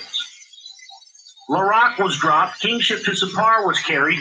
In Sapar, Inme Indura Ana became king and reigned for 21,000 years. Sapar was destroyed. Its kingship to Shiparik was carried. In Shiparik, Ubar Tutu became king and reigned its 18,600 years. 5 cities they were. 8 kings reigned 241,200 years. The flood swept there over. So they had 8 kings in 5 cities that reigned for 241,200 years before the Great Flood, the Deluge. No wonder scholars are baffled by that text. Hello? See, this gives me a greater understanding of what it is that we're looking at here. Because everybody's, that's always been the question about the rock wall thing to me, is that, there seems to be some high fuckery. A connection to these Anunnaki types, but also the evidence shows that this was all happening and all built before the Great Flood. So I think there's been questions as to whether or not the Anunnaki were around on Earth before the Great Flood. I think the common, widely held belief is that they were not. But, according to this, they indeed were. And the survivors and the remnants of that are the ones that set up the rest of their, it makes me wonder. Today, the rock wall being on the 33rd degree parallel. They say when that, after the flood, it first, boom, it came to life there in Sumer. That was the first city that was erected after the Great Flood.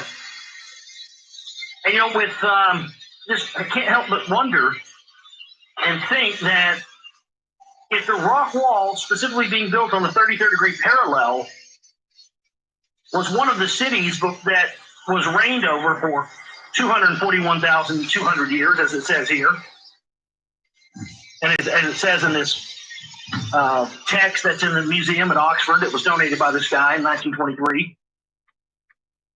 Oh, see, it was in 23. But it would they make didn't know complete and utter sense, so ladies and gentlemen, that the remnant of that you can't believe that shit. civilization who had to flee their lands and flee their cities because of the Great Flood, it makes complete and utter sense that they would rebuild their new civilization and their new society after the flood, where smack dab on the 33rd degree parallel yet again in ancient Sumeria. I mean, it says in the Sumerian text that before they came to Earth, they went to Mars, right? Remember? Yep. They set up shop with the Agigi there. They even had a burial in one of the caves Lalalu of and even one of the Sumerian texts, talks about them etching this guy's face in the mountain. Mars was the way station. We know the place name on Mars where of the guy's face on they Mars. found these pyramid objects and the supposed face on Mars, which is called Cydonia. We know the guy's name of the face on Mars. Isn't that some shit?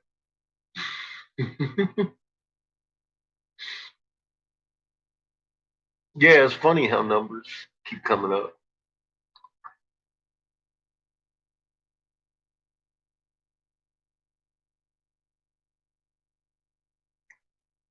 You're going to have vending machines I have seen those, Jessica. Vending machines. They give out coffee and candy bars. Pretty neat. Just push a little button. I know you're talking about weed. God, I'm an asshole, aren't I?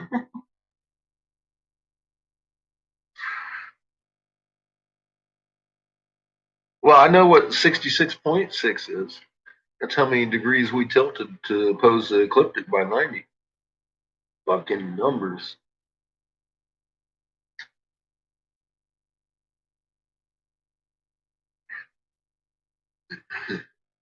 I love my illegal weeds. I tend to grow my own, but this year harvest is sucking butthole. 369. It's also on the 33rd degree parallel, and subsequently, the ancient name for that area of Mesopotamia and Iraq and Sumer was called Sidonia as well, and it was smack dab on the 33rd degree parallel. I mean, I knew there had to have been a connection to why, I was thinking about this the other day. I talked about this on the show, with the quarry and down there at Lake Buchanan and all that, and Berger Hill and that whole thing that I found. Why didn't, if there was nothing special about this building, why didn't they just build it right close to where they had the material, which is about 4 hours away? Because 4 hours away was not on the 33rd degree parallel. See? So they brought these stones 4 hours away, mixed them into the mortar in the style that they needed with the right proportions, created this massive rock wall structure. And then when the flood came and they packed up shop and had to leave all that behind, they flew through the air on a direct line on the 33rd degree parallel, which you can navigate all the way around the Earth on. And guess what else is on the 33rd degree parallel? Roswell. And it's been speculated that parallel with the fucking moon. That's why you have so many UFO sightings along the 33rd degree parallel, because they're flying around the Earth at that degree. I mean, is this why 33 is so significant and special to the Masons? You can't do that today. But you used to be able to. I mean, I absolutely think that's the entire reason. They just packed up shop and they moved to the first location they found on the next 33rd degree parallel that looked good. Why was that the easy part? Because the moon. The usual rendering of WB444's first lines is misleading in one key respect. Forever.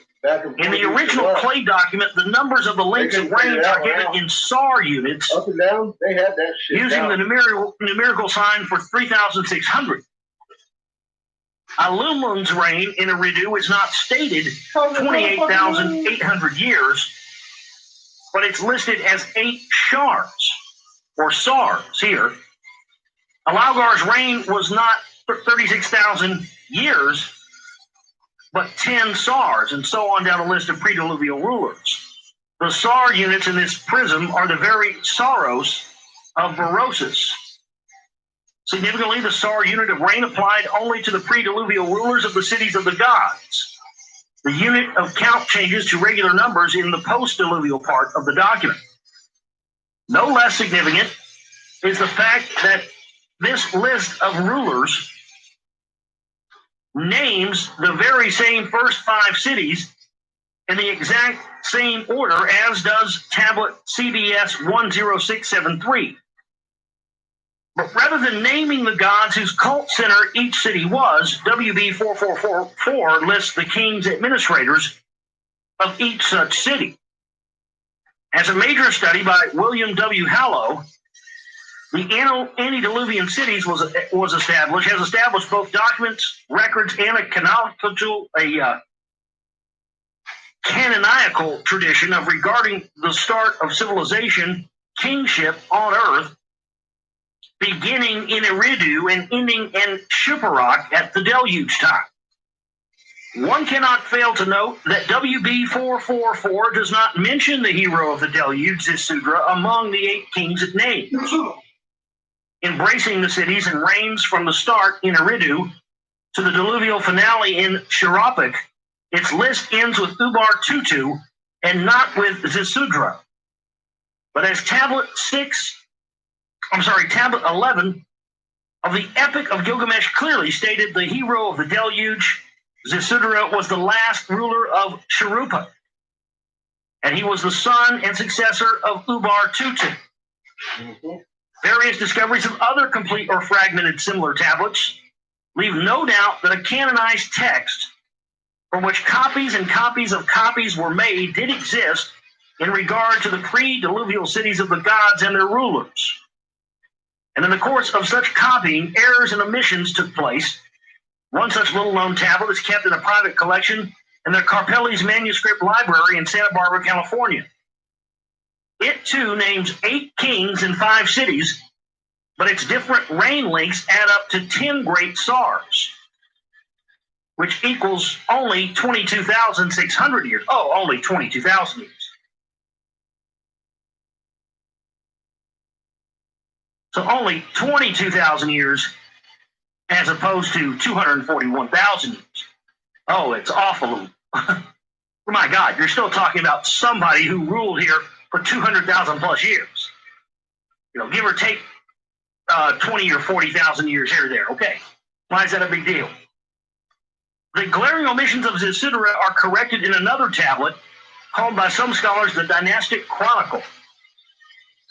It lists 9 kings in the first 5 cities, again with somewhat different Tsar numbers, but correctly ending with 2 kings in Shuruppak, Ubar-Tutu and Ziusudra. The tablet adds, after the total of 5 cities, 9 kings, 98 Tsars, which equals 352,800 years. A brief explanation for the deluge. Enlil took a dislike to mankind. The clamor they made kept him sleepless. The tablet that gives the most accurate list of 10 rulers, matching the Berosus list, is the Ashmolean Museum's tablet WB62. Its Tsar units for the pre-diluvial list parallel the Saros units of Berosus, though with different individual reign periods. It differs from WB 444 in listing not 5 but 6 cities, adding the city of Larsa, and with it 2 rulers to the pre-diluvial list, resulting in the full 10 rulers, and ending correctly with Ziusudra at deluge time. A comparison of WB62 with the Greek fragments of Berosus points strongly to this version as his principal source. Which of the various tablets that we have reviewed is the most accurate? The one that ends in Shuruppak and concludes Ziusudra and his father predecessor is possibly the most reliable. Within the list has 10 pre-diluvial rulers and 6 cities of the gods. The Bible, too, lists 10 pre-diluvial patriarchs, though all were descendants of Adam through his grandson Enosh, which is Hebrew for human, and not considered gods. The fact that they numbered 10, and that the hero of the deluge, Noah, was like Ziusudra, the 10th, adds support to the 10 rulers count as the correct one.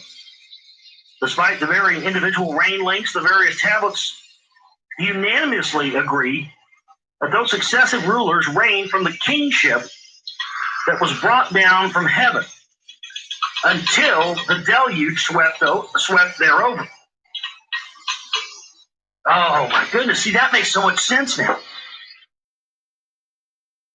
So this kingship was brought down to heaven, to earth, until the deluge swept over. And what happened after the deluge swept over? Well, then it wasn't seen as being handed down from heaven anymore. And I believe that it's at this point when the bloodlines started to have significance as far as the, quote-unquote divine right to rule and this passing down of hereditary dictatorships. Because after the deluge, as it states here, this quote-unquote brought down from heaven was wiped out. Because, again, as we talked about in other readings of Citron we've done in the past and other stuff that we've read here, that they later on I knew was like, what's going on with this? How come some of these survived? And then he agreed to, let them live after that. So many of them survived. Assuming that Berosus had reported the most reliable version, we also end up with his total of 120 shars, which is 432,000 years, as the correct combined total of the pre-diluvial reigns. The time that had passed from when kingship was brought down from heaven until the deluge. Thus, if we could determine when the deluge had occurred, we would obtain the date when the Anunnaki had arrived on Earth. Is that right? So if we obtain the date when the deluge had occurred, well, maybe we'll find that out before it's over with. Shit, some of this evidence may be in the rock wall thing. I mean, we've got the shale deposits there. We can date for a fact when this stuff started layering on top of this. I'll get us pretty close to a damn date. You watch. We get a dig going, I'll get a date for sure. That the number 120 appears in the biblical preamble to the tale of the deluge might thus be more than a coincidence. The usual explanation that it represents a limit on human longevity set by God at the time of the deluge is a dubious explanation in view of the fact that the Bible itself reports right thereafter that Shem, the eldest son of Noah, lived after the deluge to the age of 600 years. His son Arpachshad to 438, then Shalak to 433 years, and so on in descending longevities to 205 years for Terah, the father of Abraham, and Abraham himself lived to age 175. Moreover, a careful reading of Hebrew shows that Genesis 6:3 states, and his years were 120. Were, not will be. And his can be understood as referring to the deity's count in Sar years of his own presence on earth from arrival to deluge. In earthly years, that would be 432,000, a statement matching the 10 kings of 120 shars of Berosus in the Sumerian king list. Such a recollection of a pre-diluvial era of the gods can explain the fact that the number 432,000 has been associated with divine duration in varied cultures well beyond the boundaries of Mesopotamia.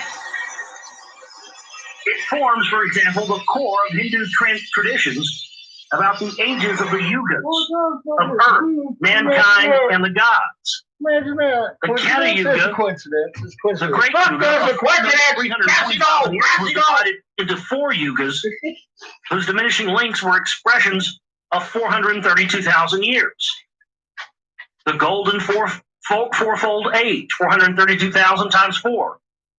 The threefold age of knowledge, 432,000 times 3.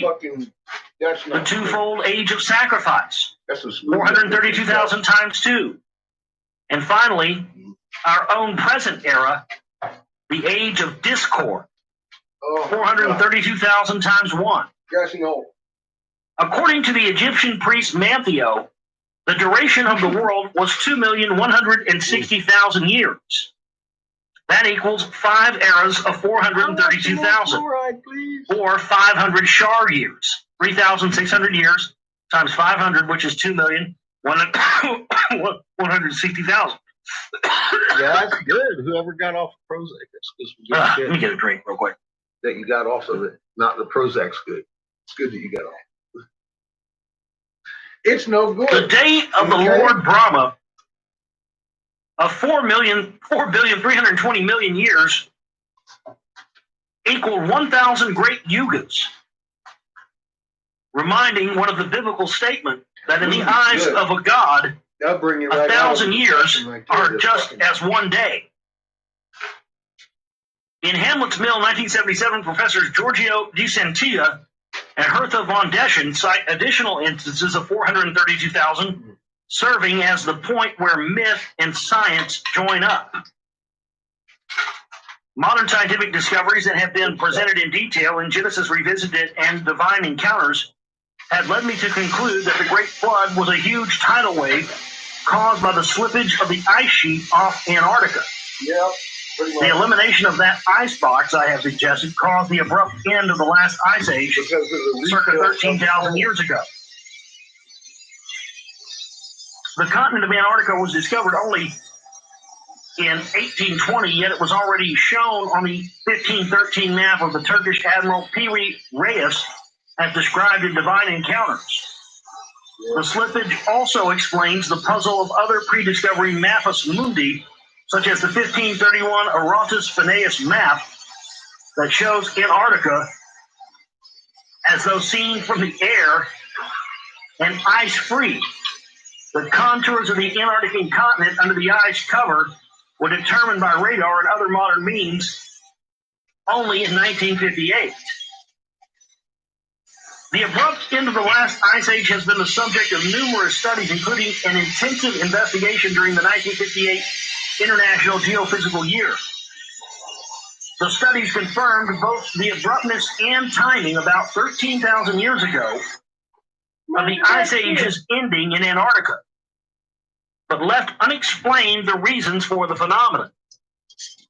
Additional recent studies support those conclusions. A study of ancient temperatures determined that while warming at the end of the last ice age was relatively gradual in Greenland, it was rapid and abrupt in Antarctica about 13,000 years ago.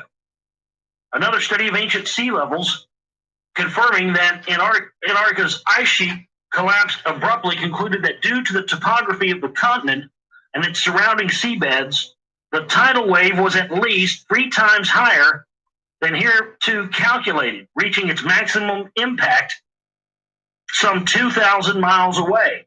That's a big A tidal wave. diagram accompanying the article shows the area I gotta go kill my oxygen. I'll be back. I filled my stretching from kiln. the Persian Gulf to the Imagine Mediterranean Sea and northeast therefrom, the very lands of the Bible, all the way to Mount Ararat. A deluge date circa 13,000 years ago, and about 10,950 BC also dovetails with statements in cuneiform texts that the deluge occurred in the age of the lion. That zodiacal age indeed began circa 11,000 BC. Adding 432,000 plus 13,000, we can thus confidently say that kingship was brought down to earth from the heavens roughly 445,000 years ago. Now that's interesting because we've seen a lot of numbers pertaining to 500,000 years ago on the rock wall and that kind of thing. It was then that astronauts from another planet whom the Sumerians called Anunnaki arrived on Earth. They were the biblical Anakim and the Nephilim of Genesis 6.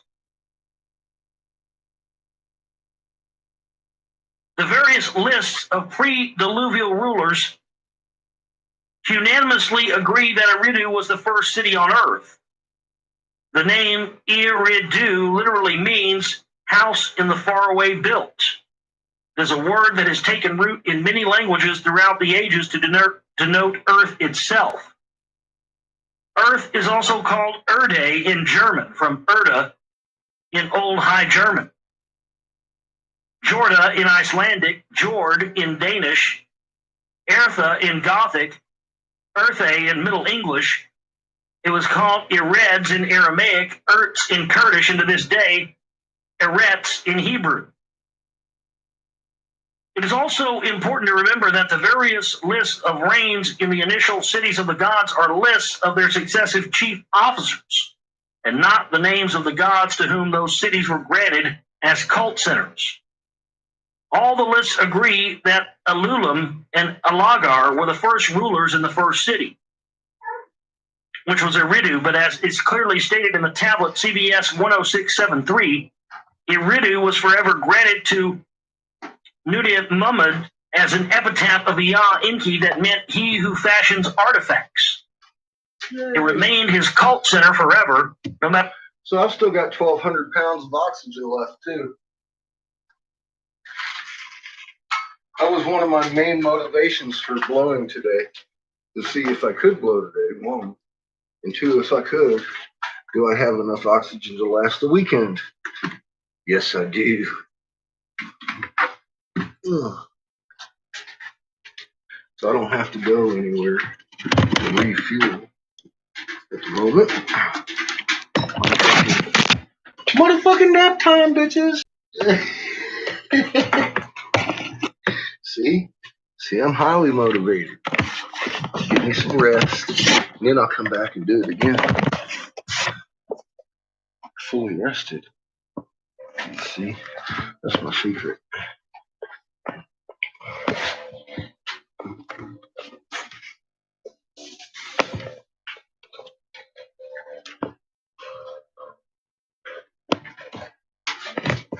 That was fun. What time is it? It is almost 2 o'clock. So that didn't take long. About 3 hours. An hour of it was mostly sitting around. All right. Hour and a half. Filled my kiln in an hour and a half. Fucking A, that's like a fucking pimp walking motherfucker right there.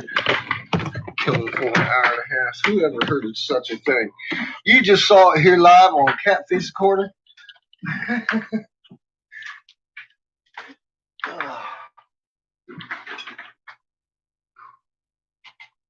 See, and I will say once again, that's why I don't need your donations. Thank you very much. As long as I can do that, I should be okay.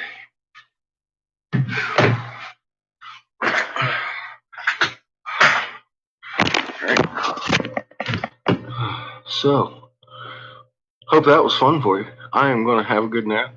Thank you very much for coming and hanging out. And we will continue our reading later on after my kiln's cooled down and if I don't sleep too much.